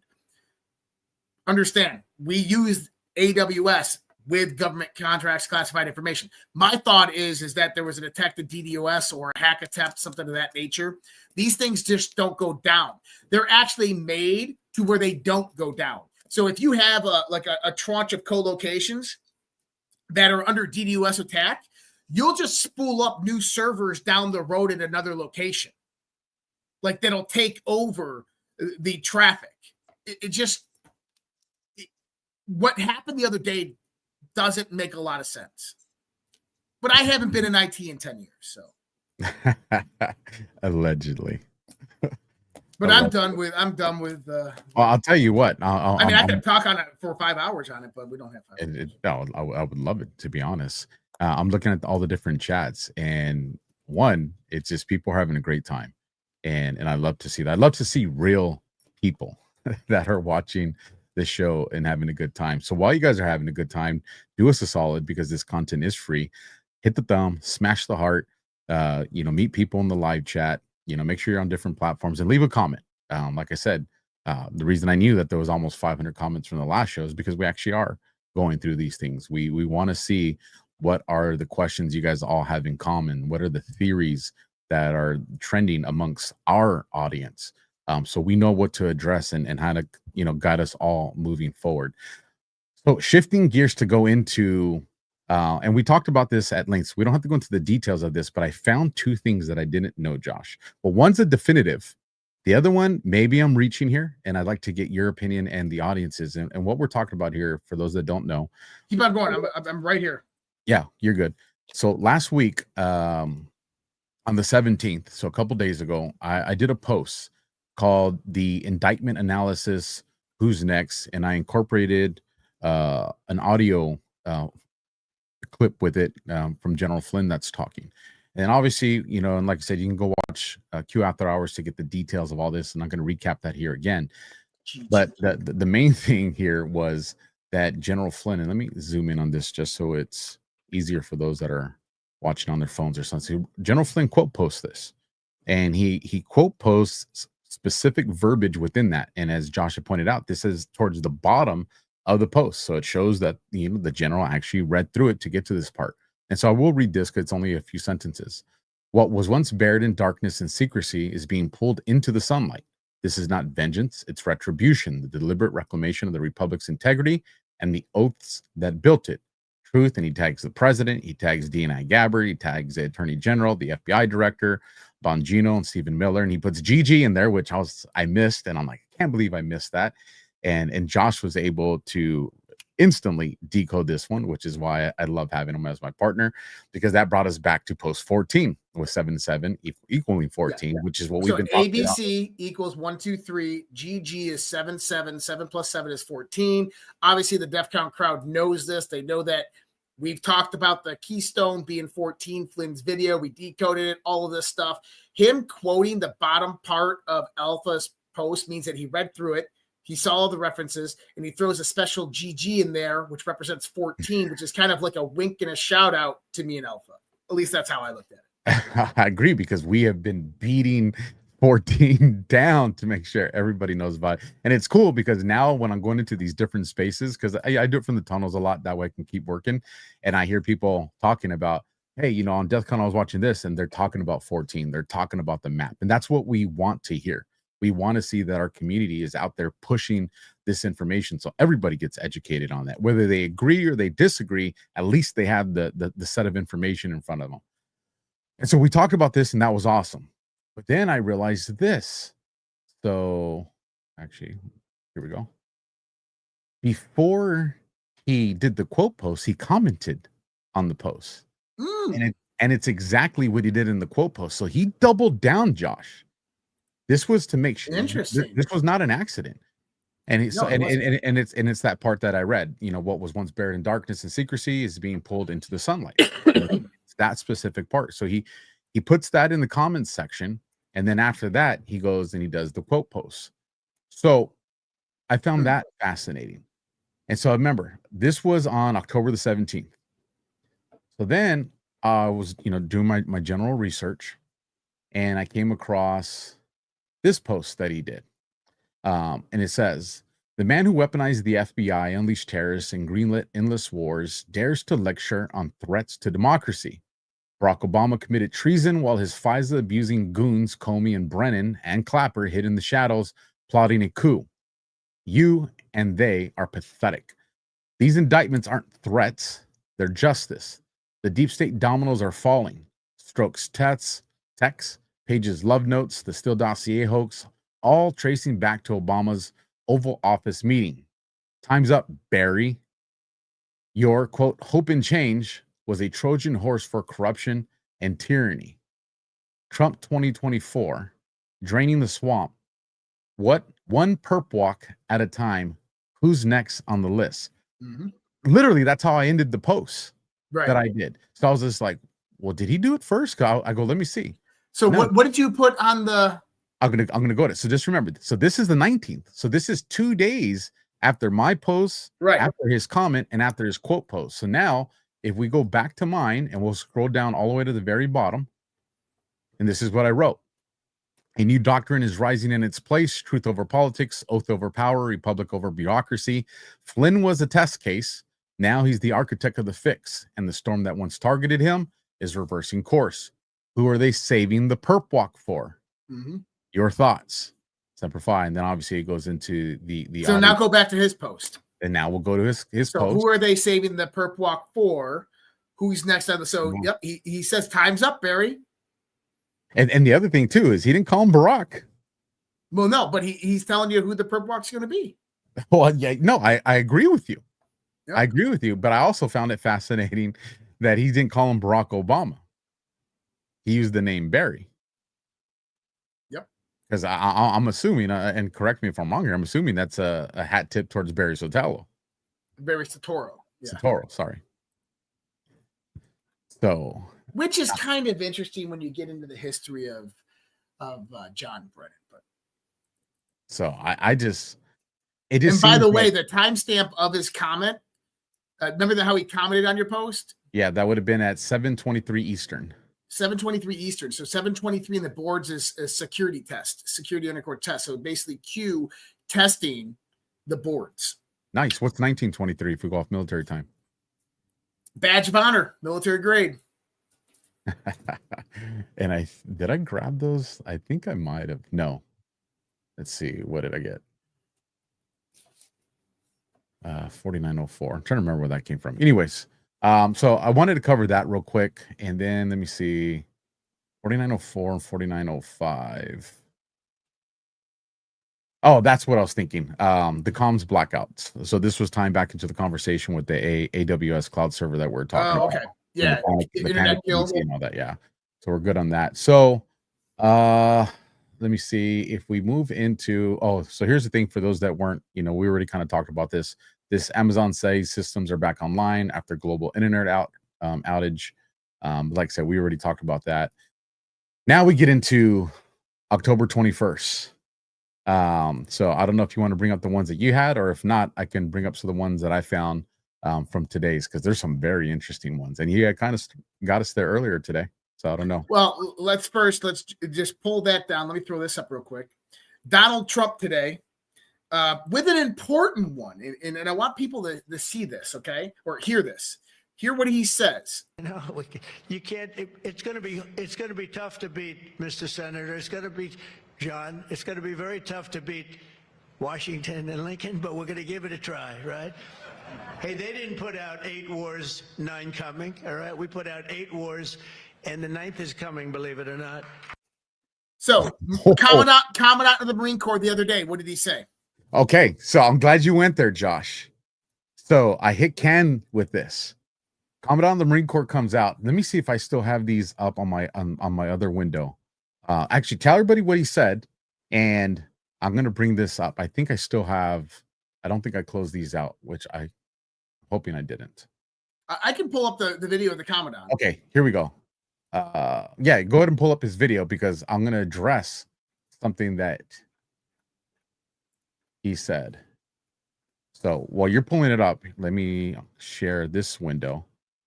I'm pumped up about this. I am so pumped about this. See, I know what I'm doing. Well, did you find the video? Yeah. All right, go for it.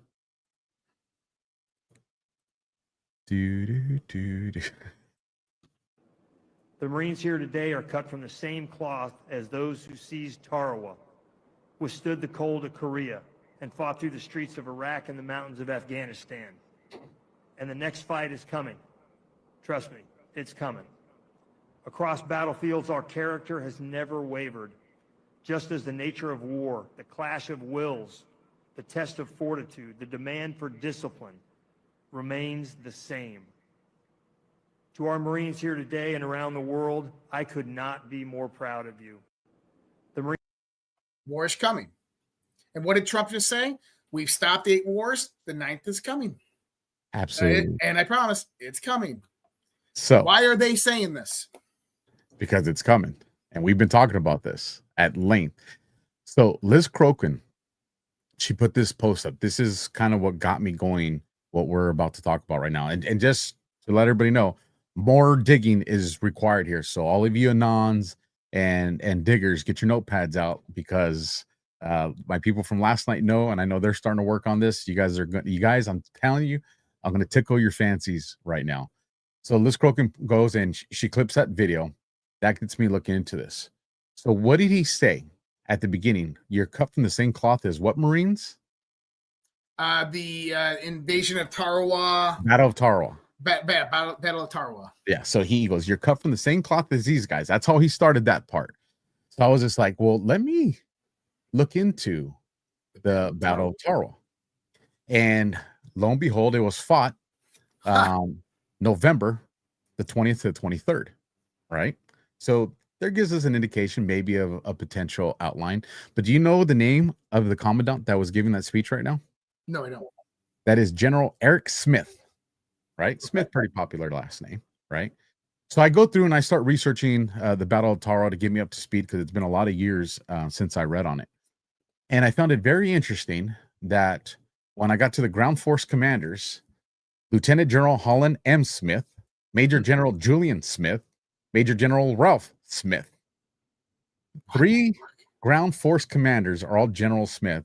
The commandant of the Marine Corps right now that just told us that, compared it to Tarawa, and just told the Marines that the next battle is coming, is also a General Smith. I wonder if he's related to any of them. And that is why I told everybody to get ready to start digging and working, because the Marine Corps is full of a lot of famous battles. Mm-hmm. Now, as I started to dig into this one, and because I remember there was some interesting things that I had remembered about, we weren't able to get a lot of our mech off the boats. And so when I was reading through this to remember why, here's kind of the issue. And remember how we started this post? Let me go back, because we don't need this up on the screen anymore. I'm going to go back to the original window that I had up. So let me take this one down. For those of you that joined late, and maybe it's just a coincidence, right? Maybe it's just a coincidence, right? We started the show off with Ivanka Trunk's post. Watch the water. Watch the water. Now, why is there a connection that I'm going to lead into here? Because today the news came out through a military briefing that was leaked that we're having a U.S. naval buildup and special forces buildup off the coast of Venezuela happening right now as we speak. You're there with me. So now let me tell you how the Battle of Tarawa plays into Watch the Water. In this particular day, and I don't remember if they said they said it was the day that the ocean stood still, or the day that the water stood still. And what it was is our Marine boats needed 4 feet of depth in the water in order to get as close as we could to get all of our mechanized vehicles in there. Mm-hmm. But the tide never rose. For 2 days, the tide didn't rise. And that's why I said it was the day that the water stood still. So it only got to 3 feet of depth. So they were only able to get some of the mechanized infantry that was there, which allowed the Japanese to get into some of these gun pills and these other things that happen. Ultimately, the Marines are the Marines, right? They go in there and lay waste and devastation. But it was still, they were watching the water. And ultimately, they couldn't wait for the tide to rise, and this is what it went. And so I love this. You got to throw this into a post. I think you're spot on with this. Watch the water. And this is what we said a few weeks ago with all the focus on the Navy and the Navy's 250th birthday, which was just a week ago, is this is watch the water. I think that, I think fireworks are going to occur. It is. And route. Is Tarawa a shout out to Watch the Water? Is it a shout out to say, hey, this is probably coming next month? Is it being very specific? And I don't think they would be too specific on the dates, given that it's a military conflict and you don't want to give too much out there. But nonetheless, still the 20th to the 23rd, there's a lot going on right now. 11.3 verify. Would this bring into the law of war manual? Would it be some of the other 11.3s that we're talking about? Over the last week, if you saw Q After Hours, if you saw the last DEFCON-ish episode, 11.11 has been happening a whole lot. We had the real-time comms with Scavino on what Brad said that came down to 11.11. And not only did Scavino confirm the conversations we were having, it was his 1,111th post. I mean, all these things, it just seems like we're all getting pushed into this area of thinking that's leading us all into, back to let's go here. Her post was at 9:11 in the morning. Oh, well, hold on. I want to go right back real quick. Go ahead. The Trump's statement, right? What did he say? Number 9's coming. He said number 9's coming, right? But add the numbers up. He said, we just stopped 8 and 9 is coming. 17. 17. So that's an indication to me that there might be something more to all of this, right? Right. And I'll give the shout out to Knights of Camelot once again. I gave him a shout out on my show because he saw this. He posted it before I posted. Okay. You ready for this? This is huge. You got me pumped. What Trump said today. And I love when you throw out names of the good anons out there because I always love good people to follow. The first indictment unseal will trigger mass population awakening. The first arrest will verify action and confirm future direction. They will fight, but you are ready. Marker 9. Marker 9. Marker 9. Trump said 8 wars done. The 9th is coming. The 9th is coming. Marker 9. So I have some posts that are going to come up here in a little bit, and I think there was something that brought up marker, if I remember correctly, off memory, and because I was like, "Why is it blank?" And this would answer my question right here. But this is interesting.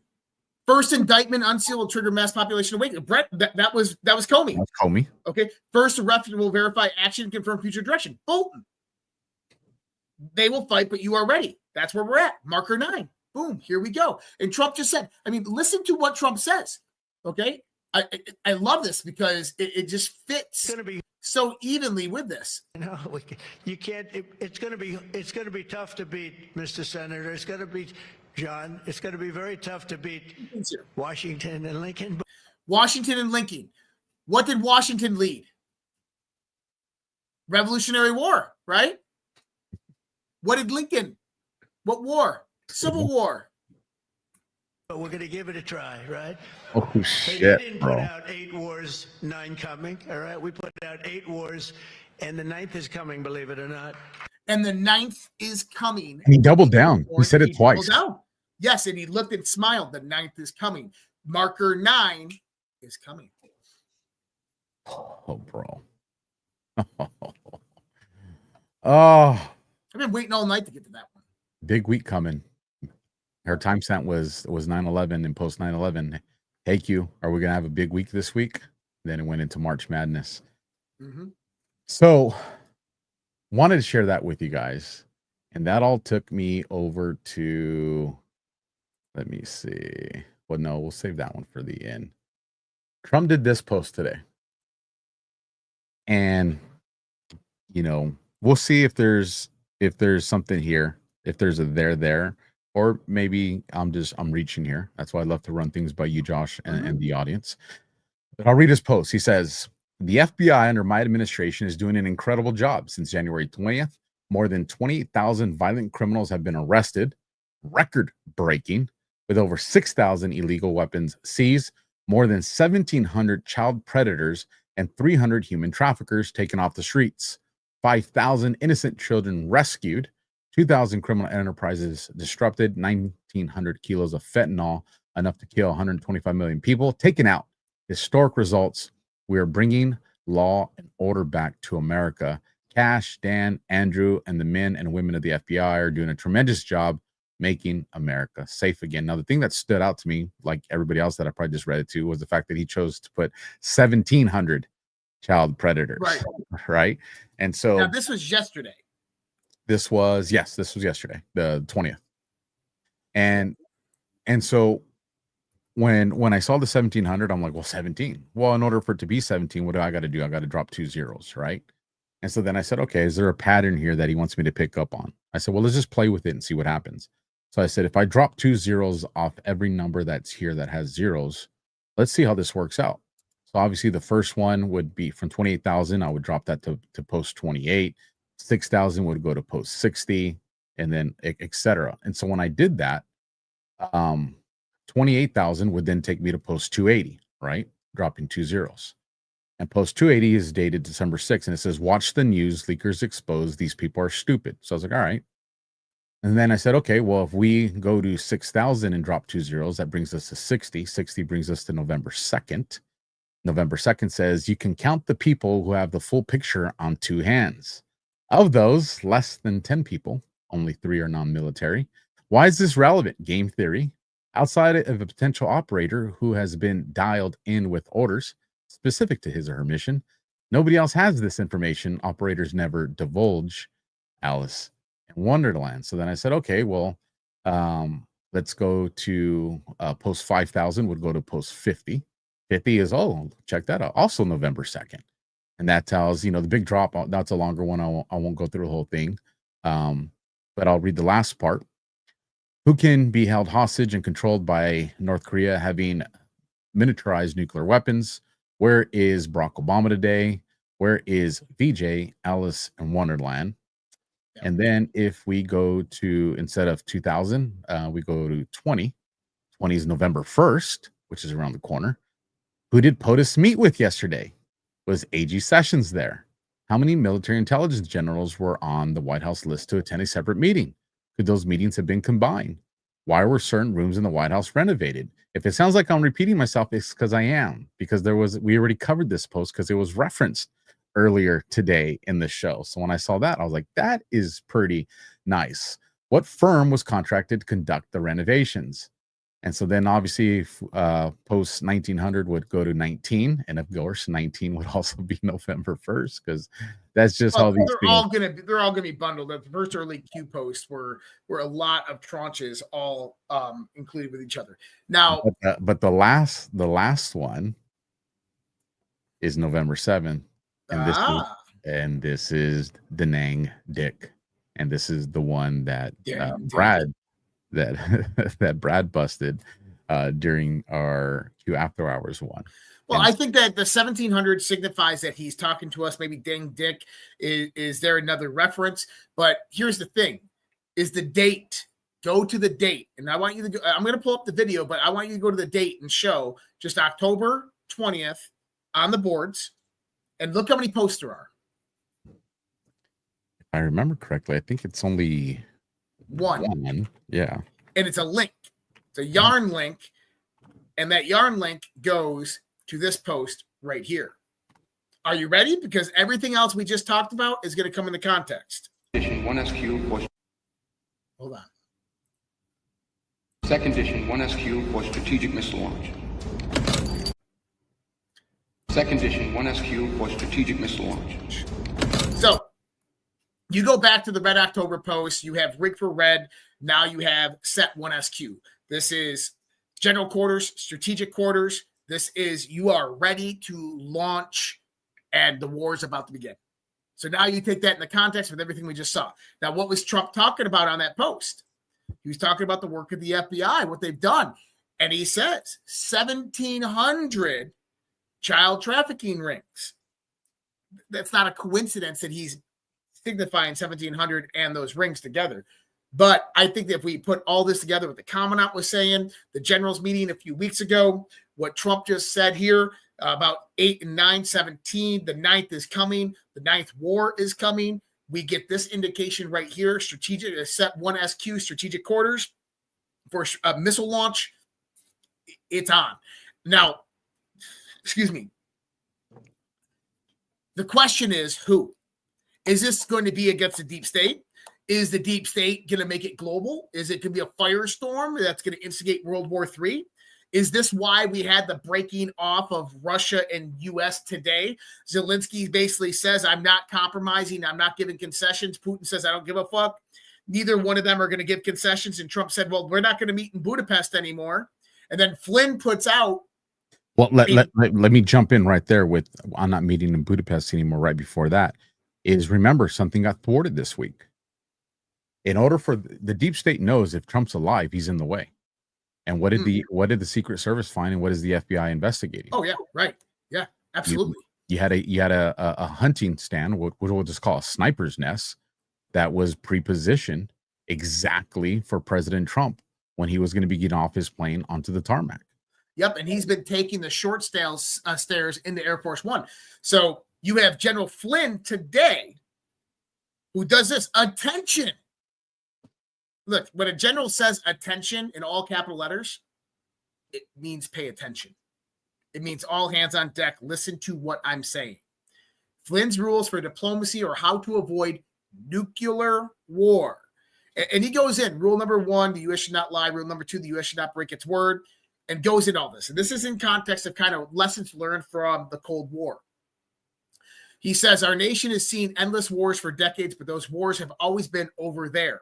A nuclear war would not be like that. As President Kennedy explained, and I want people to notice this, war is in kill brackets. Remember, Alpha, I showed you that only people in the intelligence community write like that, right? War makes no sense in an age when deadly poisons produced by nuclear exchange would be carried by wind and water and soil and seed to the far corners of the globe into for generations yet unborn. It is time for our leaders to control their emotions. It's time to guard our tongues. It's time to show respect to our adversaries as well as our friends. If we behave with respect, perhaps then we could find a way forward in order to achieve peace with our adversaries. Then he says, otherwise, pray. That's like, if we can't do that, you better pray. And he says, as in Timothy 2:2, for kings and for all that are in authority, that we may lead a quiet and peaceful life in all godliness and honesty. And then he's talking about Rubio, Budapest, and this is about Putin-Trump meeting being canceled in Budapest, which was symbolic of the Budapest Accords that happened back in 1994 between the various different Soviet states, and how the United States promised the Soviet Union they would not intervene with these states if they denuclearized. And they denuclearized, and what happened is NATO moved into those states and is still incurring on those lands and moving up to Russia's border. This is why Flynn went through all of this pertaining to what we should not do. Is we lied to Russia in the 1994 Budapest Accords, telling them that NATO would not do this. Okay, so this is really, really important. Now, a few different things. When we go into this, today is, or so, he says Timothy 22, right? Or Timothy 2:2. So whenever I see Flynn post anything biblical, it's a Q post. Almost always referencing a Q post. So I go to the boards. 22. Who controls the National Guard? Why was the National Guard recently activated in select cities within the United States? Portland. That's literally today, right? Can the National Guard work in coordination with the Marines? What did the Commandant of the Marine Corps just say? Get ready. We're going. That's right. It's coming. Do conditions need to be satisfied to authorize? Yes, we've talked literally what our last 3 shows were about. And you just had the 9th district give Trump the win on that regarding the National Guard and the use of the military. For this, remember I told you the cross correlation between Trump and Flynn on what they're saying in the post? What former president used the military to save the Republic and what occurred exactly? Lincoln. What did Trump just say? Lincoln. Then he says the biggest drop to ever be provided on the poll, this is the boards, study and prepare. The masses tend to panic in such situations. So what was Flynn talking about in his post here? Nuclear war. The public tend to panic in such situations. And he tells us and reassures us, no war, no civil unrest, clean and swift. Remember, when you go back to Flynn's post, what was in the kill brackets? Kill brackets means I'm bringing attention to this. When you go back to it, war. So you can also look at it as not like I'm striking it out. It's a kill. I'm killing it, right? So not war. What did the post say? No war. So I think this could be leading to a scare event. Near-death experience. Near-death experience. Some type of scare event that Russia, U.S., China, something of that nature that is brought on by the deep state because the arrests begin to happen, the indictments begin to happen, and then NATO, EU, which is the old guard. Pause that thought because you're going to answer these things. Let's cover 4 posts from these are today. These are for today, and they play into everything that you just said. 4908, October 21st, the Great Awakening. Sometimes you can't tell the public the truth. You must show them. Only then will people find the will to change. Crimes against children unite all humanity. Again, 1,700 kids. The rings are being destroyed. Yeah. Cross-party lines in brackets. Difficult truths. We go to the next one. 4915, October 21st, today. Well, these are all going to be today, the next 3 at least. A deep, dark world is being exposed. The truth won't be for everyone. Have faith in humanity. Again, what Trump's post just articulated. I mean, that was a lot of evil shit that he was bringing up, especially with the fentanyl and the kids. We go to this one, 4924. Booms en route tomorrow. This is not a drill. And then when we go to the last one, well, there's 27 posts from today. Those were the ones that I bought. Those are the only ones I think relevant. And then you get all three movies playing. Booms en route tomorrow. I think that we could potentially see the first strikes on Venezuela. By the way, how does that correlate with human sex trafficking? Well, that's one of the autonomous hub zones that we talked about, much like Ukraine. And that I think what they're doing is, I think that special operations are already in these areas, clearing them out. I got indications from that earlier 2 days ago from a friend in those communities that they are already operating in Mexico, in Central America. And I believe they're operating in Venezuela as well. And who knows, maybe Ghost of Base Patrick Henry is right that Maduro's letting it happen, but acting dumb and like, oh, no, you can't do that. But like, yeah, get him out of here, right? But here's the other key point context that I think that is really important to bring about. And, you know, with intel, when we have certain points of intel, someone tells us something, we get some information.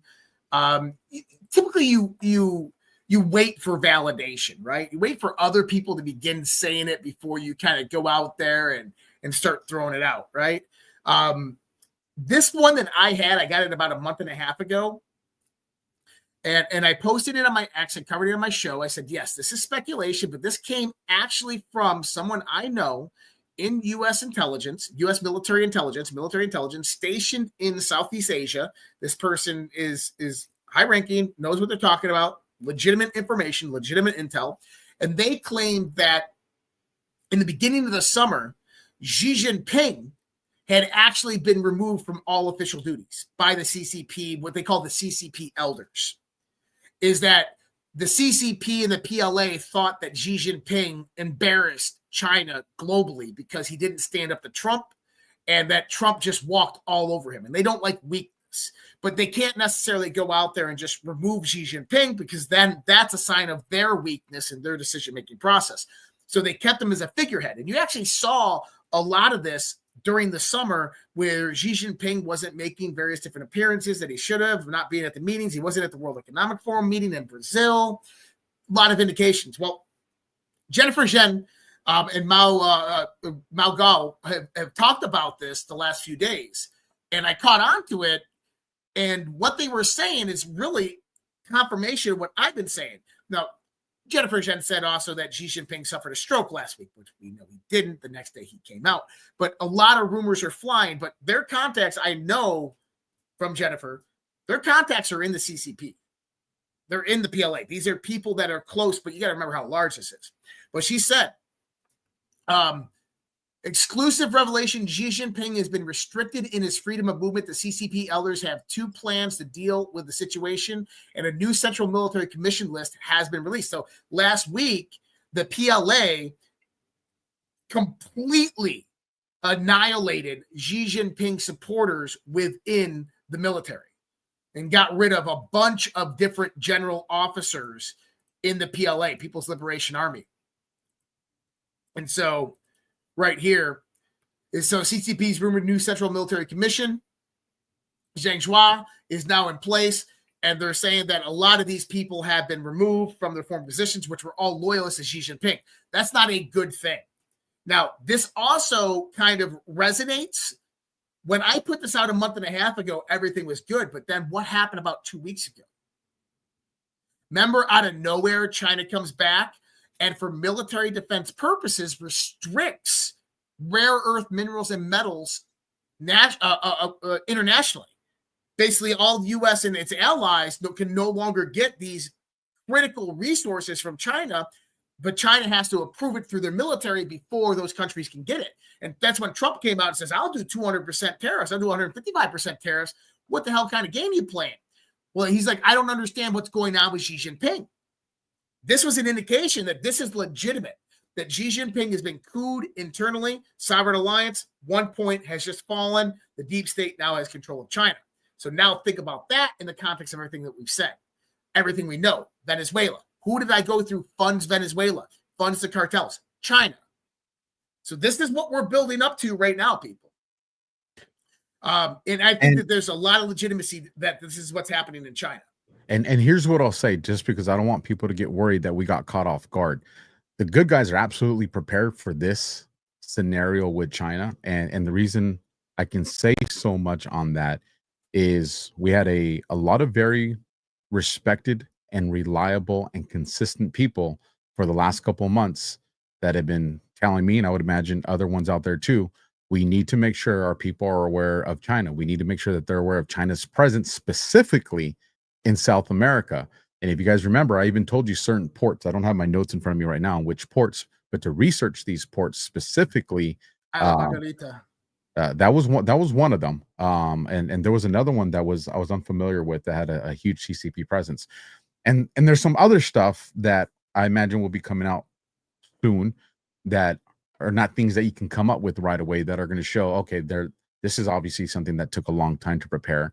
And so there's going to be these things to show that there was a contingency for this. So as we see whatever tomorrow brings or the next few weeks, don't panic, because obviously we're talking about it. That means, and obviously we're not read in as much as they are, that's the obvious, but it means that there are contingencies. And so again, we still have to maintain control of the fights that we are in control of, which is the local stuff. Again, local action, national influence, because the deep state is relying on people to lose their shit and freak out and be like, well, I can't go to work. My kids aren't going to go to school. Why? To create another economic crunch on our country. And that's why if people see that, go ahead. This is one point of reference. So the timing is impeccable for the shutdown. Why does Schumer and the Democrats want the shutdown? Well, you're getting to the point where if Trump didn't do anything, military and federal law enforcement wouldn't be collecting paychecks. Now, how many people, military and law enforcement, want to go around the country to these states, put their life on the line, and go and do Customs and Border Patrol, go out there to arrest illegal immigrants, go out there and do crowd patrol and protesting when violent riots begin to happen? How many National Guard members who aren't getting paid by anymore through the National Guard?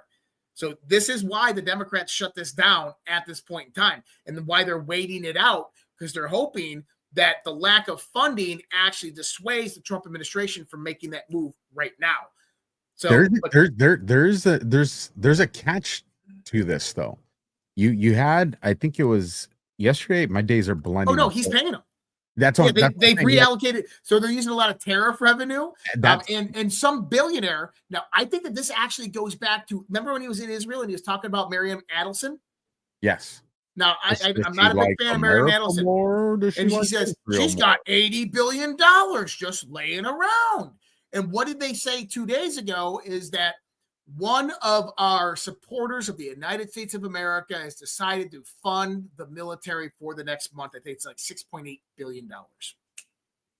And that's where I was going with this is, and we talked about this on Badlands Daily this morning as well, is a lot of people were like, well, WIC, WIC's a program that, moms and babies are dependent on, formula and food and milk and, cheese and all that stuff. And Trump says, no, we're going to use revenue from the tariffs to pay for that.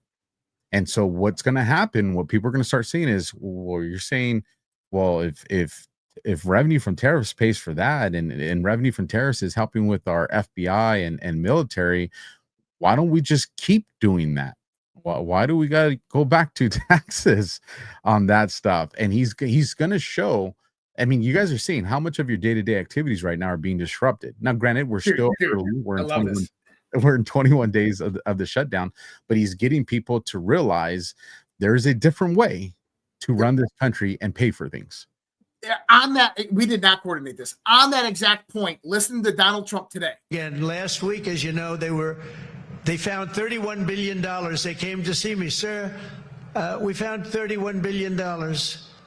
They said, we don't know why. I said, was this a good find or a bad find? It was a good find. It was a plus 31. We're used to finding negative 31s, right, for the last 30 years. I said, check the tariff shelf. Well, those tariffs haven't kicked in. Yes, they did. They kicked in 2 months ago.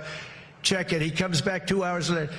Sir, you were right. We have an additional $31 billion, not million, Lindsay, billion, that we just found from tariffs. They kicked in earlier than we thought. You were right. We're a wealthy nation again. Now, why is that so important? Because exactly what you just said, that we don't need to borrow money from the Federal Reserve. We don't, Trump administration right now just found $31 billion. And guess what that does?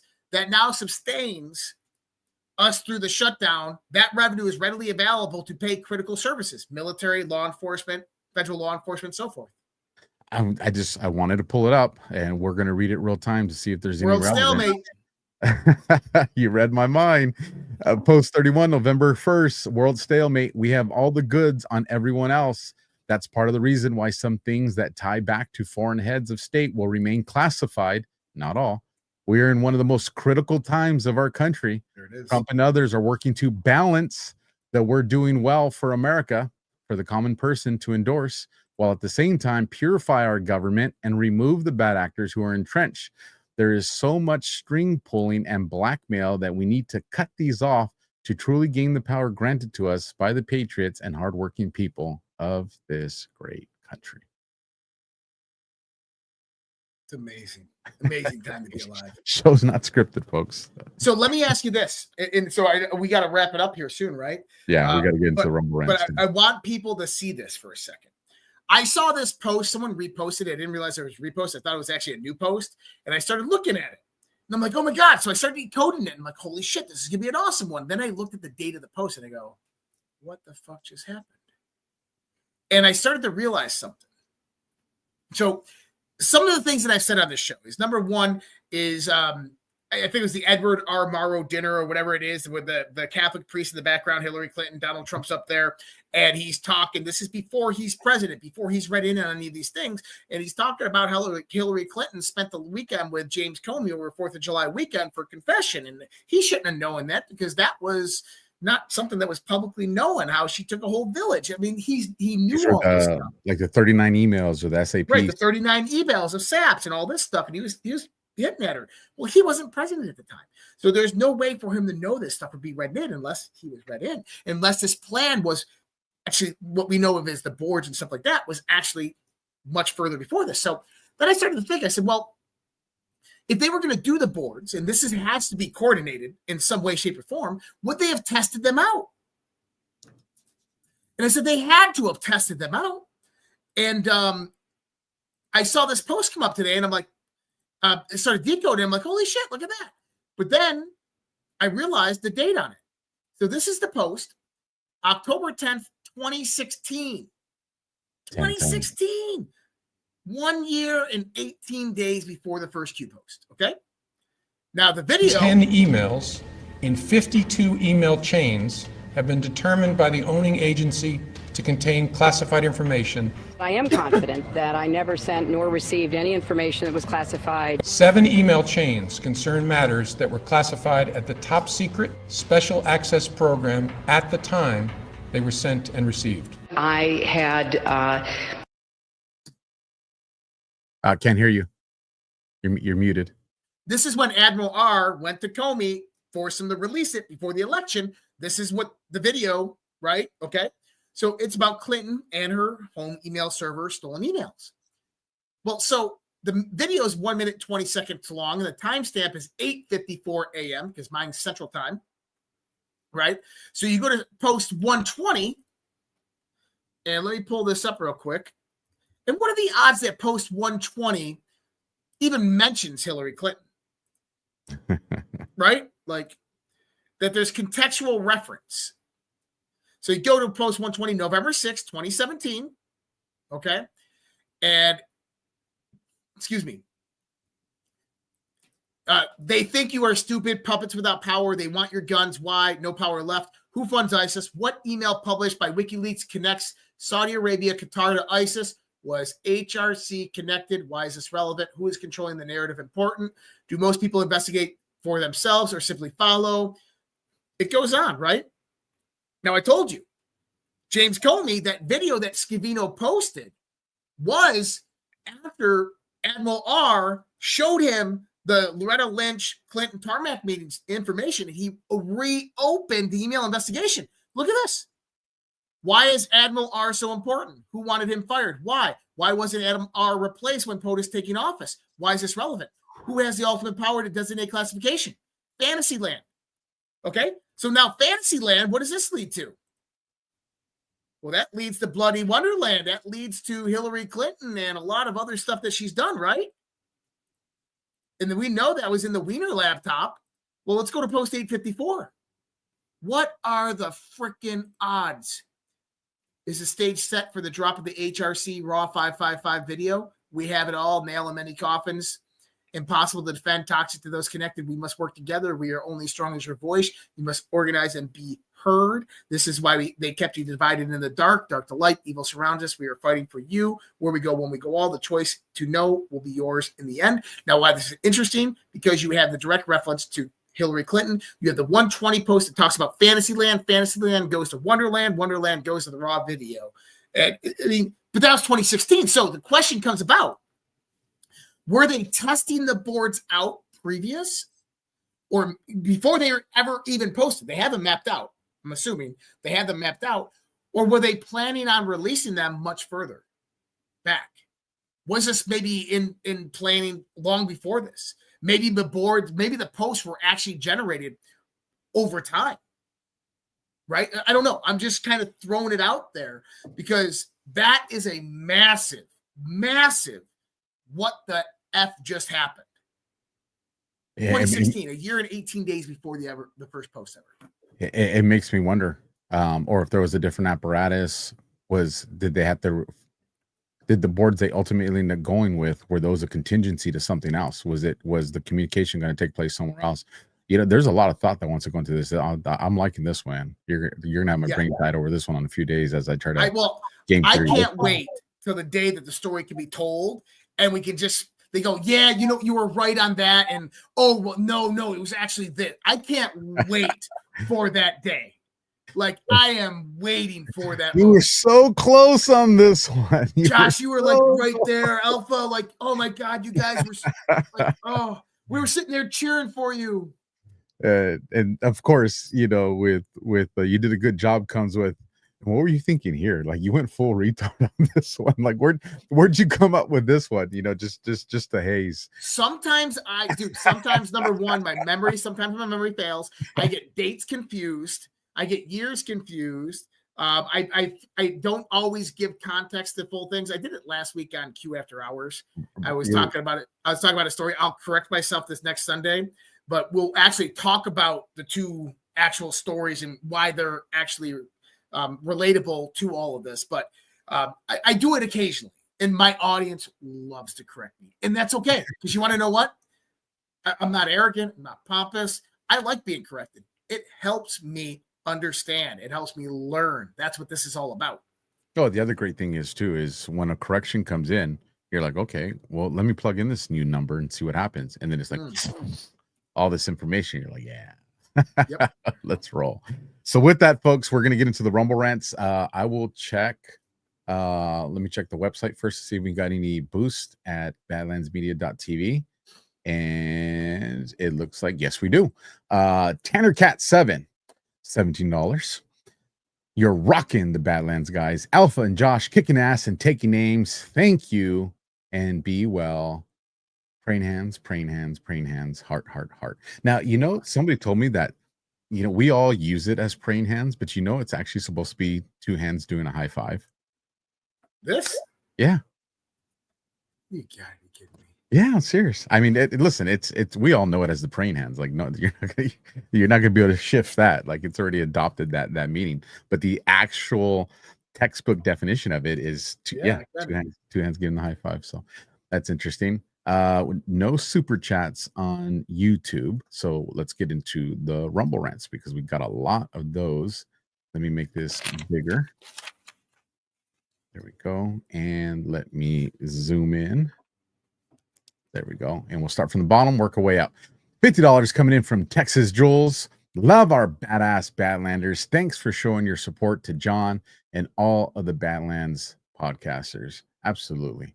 You know, I'll share a real quick mini story on that, because he's taken so many arrows from people for so many different motives, some just evil and just straight out lying, that he doesn't take care of his content creators. Let me tell you right now, you guys know the battle I was in with the FBI. I'll tell you right now, as a matter of fact, you guys know, because you guys are like, Alpha, you didn't go to the Irvine Guard. Why? My truck, the wheel hub had completely it was done. And the money to fix it wasn't there. You know who sent me that money? John. And you know who said that I would not be paying that back to him? John. And that's just one story of so many stories out there of who this guy is. So it really does piss us off when we see clowns out there saying that this guy doesn't take care of his team. And the truth has been coming out. More truth is going to come out. And for you, the audience that have stuck by us, and for you, the audience that has had the courage to come out privately and publicly and say, hey, you know what, I'm back, blessings to you guys, and blessings to not letting ego and pride get in the way of truth. You guys, a lot of respect for you as well. With that, $100 coming in from Atomic Blonde. I've been here since number one. Awesome show. Let's go. We are all ready. Indeed, we are. $20 coming in from Freedom 76. Good evening, gentlemen. And of course, mods. Of course. I don't think we have any mods in there. In-house, we got some in-house mods. I don't know if they're up late enough to do our stuff, because I see some trolls that, they try to come in here and then the audience just eats them alive. Actually, I do want to, because I had this one written down. Nas fan gifted us 5 subscriptions earlier, so shout out to Nas fan doing that. Wilson Akers. Josh must be feeling better. He's on 5x the speed meter. LOL. Breathe, Josh. We love it, though, when his ADHD is activated. Absolutely. He's like a fucking Avenger. I like that. $5 coming in from Peyton Pooh. Time anxiety. The F is that? That's referencing the video that was playing. Hey, listen, I said I didn't make that video, but I'm with you on that, Peyton. $20 coming in from one of the OGs, Breadmaker 62. Please keep Donna Vision and her family in your prayers. Making seafood stew, baklava, and sweet squash pie for work. Semper Fortis. And yes, absolutely keep Donna Vision and her family in that very saddening loss that they had. So continue to pray. I'm with you on that one, Brad. $10 coming in from All Good Lori. Alpha, your short videos were spot on. FAFO. Yes. Thank you for that. I'll keep putting them out. I was going to put one out tonight. It's already made, but I'm going to put it out tomorrow. So if you thought today's was spicy, you'll like tomorrow's to tune in. $1 from Roccopelli. The dudes. So great. Thank you with the guitar. $1 coming in from Lori Ruggiero. Dalahala. Thank you for all that you do. Thank you too with the heart. $20 from Roccopelli. There we go. Just learn to slide bar to increase money. Thank you guys. Yeah. Yes, definitely. If you ever have any questions, that thing slides really far over. Just really far over. Really far over. Just say it. $20 from Andy Pearson. Been up since 6 a.m. Long day. Wasn't going to miss the show. Next week we'll be on fire. Andy Pearson. As a matter of fact, I told this to Josh before we went live. You guys know on my podcast last night on the Alpha Warrior Show on Rumble, go search out the Alpha Warrior Show. I do my Just Alpha, and we started it really late. I think we finished close to 2 in the morning my time, and then I had to be up at 6:30 in the morning my time to jump on daily with CanCon. So I am there with you, Andy Pearson. I do that Sunday into Monday. I have to get up at 6 a.m. to get my kids to school, and we don't get off of the show till 2:30 a.m. my time. So I'm feeling the way you felt yesterday then. That's where we're at. EH Kyle is now a monthly supporter. Welcome to the Badlands family, brother EH or sister EH. $20 coming in from 1417 Patriot, like what you did there with the Q. Pretend this is a $17 because I can't figure out how to do it. Y'all, this one is one of my new favorite shows. You guys have a great vibe. Did I hear Josh is coming to GART? Yes, you did. Ryan and I, Claire, will be there. Yes, Josh will definitely be in Cocoa Beach, folks. $5 from Alternative 94. The radicalization of people through wireless tech reminds me of this article you guys might like from Popular Mechanics. All right, I'm going to leave that one highlighted so I know to come back to that and grab that link after the show. $10 again from Andy Pearson. Alpha, your tabs look like mine. You should see how many browsers. Yeah, I got like 30 browsers with 88 tabs on each one of them. Yeah, I have three different monitors, and then the laptops in front of me. They all have multiple browsers, and then you have the ones that are minimized all along the bottom of the screen. Mm-hmm. So when people are probably wondering, just how come you guys can't find it? It's because there's you have no idea. There's shit everywhere. So yeah, we're there, Andy. $2 coming in from Wit Be Free. I think that is Wit Be Free. The time on the White Rabbits looks like 9:01. Drop 9:01 mentions Raila Odinga of Kenya. His funeral was 10:17, with some interesting posts today about a new dawn for Kenya. Just saying. I'm gonna leave that highlighted because I want to really pay attention. I want to come back because that does sound interesting. $10 from Angel Christine Patriot. I live in PA, 1 mile from the Delaware River. Marine helicopters have been flying up and down the river. I hear them. Check flight radar, and it's Marines. A few days ago, 3 F-15s flew low over my house. I don't know why. I mean, we could speculate all day, but it's something. It's something. $2 from Sleep State. So now those hundreds of thousands of military-aged Chinese migrants that may come into play. Trump hinted to this a year or so ago. Absolutely. Absolutely. That is one of a strong concern of mine. And I think the DOJ, the FBI, and all of them have, including, BP and Holman, all of them. I think they've been tracking these guys. To be honest, I think there was an element where we never lost track of these guys as they came across our border. $10 from Colorado Guy 85. Get after it, fellas. Here for your decodes and news. Thank you. $7 from Israel Freedom Fighter. I hope you're getting ready for our gym showdown. It's going to happen. Great show. Thank you, friends. You're picking a fight, you're going to lose. Picking a fight, you're going to lose. But I'm here for it. $40 from Nevada Night Out. Now, is it Nevada or Nevada? I know Ash says it one way. Brian says it one way. I'm just used to saying Nevada, but I don't know if that's the right way. So Nevada Night Owl, you can correct me. Just showing my appreciation. Thanks, guys. My lips are sticking together. $20 from Kira F. Just to reiterate, I don't give a poop about the drama, only the content. Keep it pushing. High five, praying hands, 100. And that will wrap us up. Awesome. Let me refresh the boost window just in case somebody came in there in the end. I want to make sure we don't miss them. And no, so we're good. We got everybody covered. In the event that we did miss you, just send us a message, folks, and we will get to it.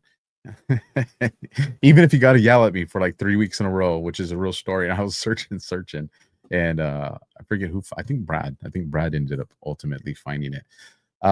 Josh, where can people find you, brother? And then let's get to bed. Yeah, so you can find me redpills.tv, radpils.tv, or on X at Real Joshua Reid. That last name is spelled like R-E-I-D, not like a book. So it's Real Joshua R-E-I-D. And then redpillproject.substack.com, redpillproject.substack.com. And both of those are under my name right now. And then the easy one is just redpills.tv. Everything is linked up there. So it's really easy to find. So hopefully I'll see you guys over there. Thank you. 100%, folks. You guys have been putting them on the leaderboard. So bring more people. Keep pushing it. Let's not just get them on. Now let's challenge ourselves to get Josh higher and higher and higher, because we know how beneficial his content is. You can find me again, The Alpha Warrior Show on Rumble, The Alpha Warrior Show on YouTube. Got that reinstated. You can get into the trenches of information for warfare with me on X or Blue Sky, both at X Alpha Warrior X. Ooh, or I'm on Blue Sky.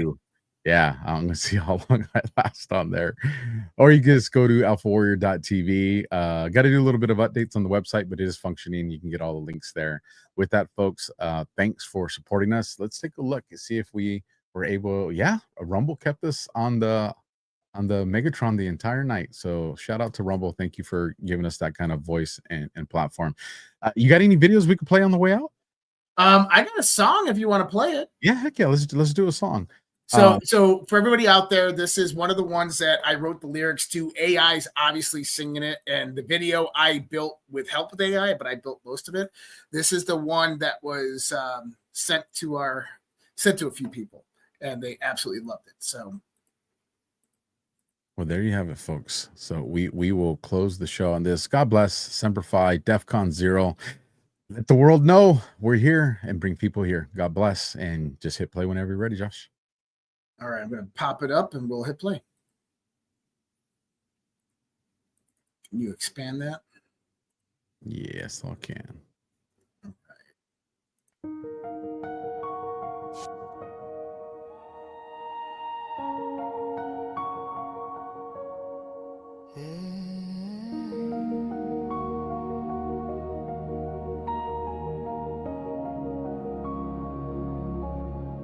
There was a time when our children stood tall, hand on their hearts, one voice for all. There was a time when honor had weight, when the flag was a symbol, not a debate. There was a time when our history was known, with pride in the rules that made us our own.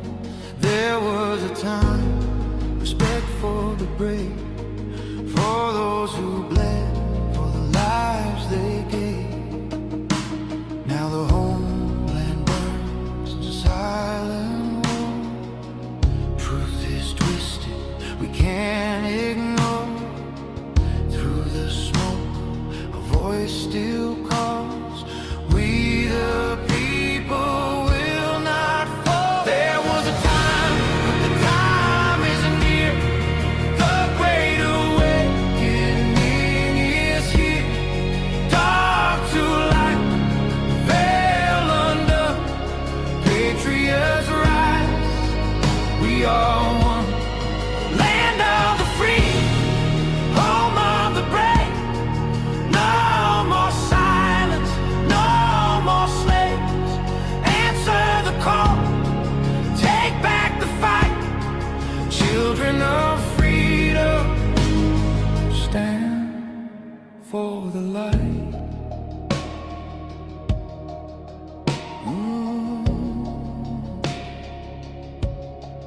There was a time when truth was clear, when the media served, not ruled by fear. There was a time when leaders stood fast, guarding the people, defending the past. Now corruption wears a crown, lies are fed to tear us down. But Q said watch, and Q said see. The silent war will set us free. From the front lines, soldiers stare, wondering if we're still there. Their blood, their hope, their sacrifice will not be sold for a last prize. There was a time, but the time isn't near. The great awakening is here.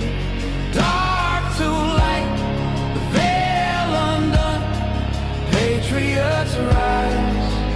We are one, land of the free, home of the brave. No more silence, no more slaves. Answer the call, take back the fight. Children of freedom, stand for the light. Freedom is never more than one generation away from extinction. It must be fought for, protected, and handed on. Or we will spend our sunset years telling our children what it was once like in the United States where men were free. There was a time, the time is near. The great awakening is here.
Closer talk.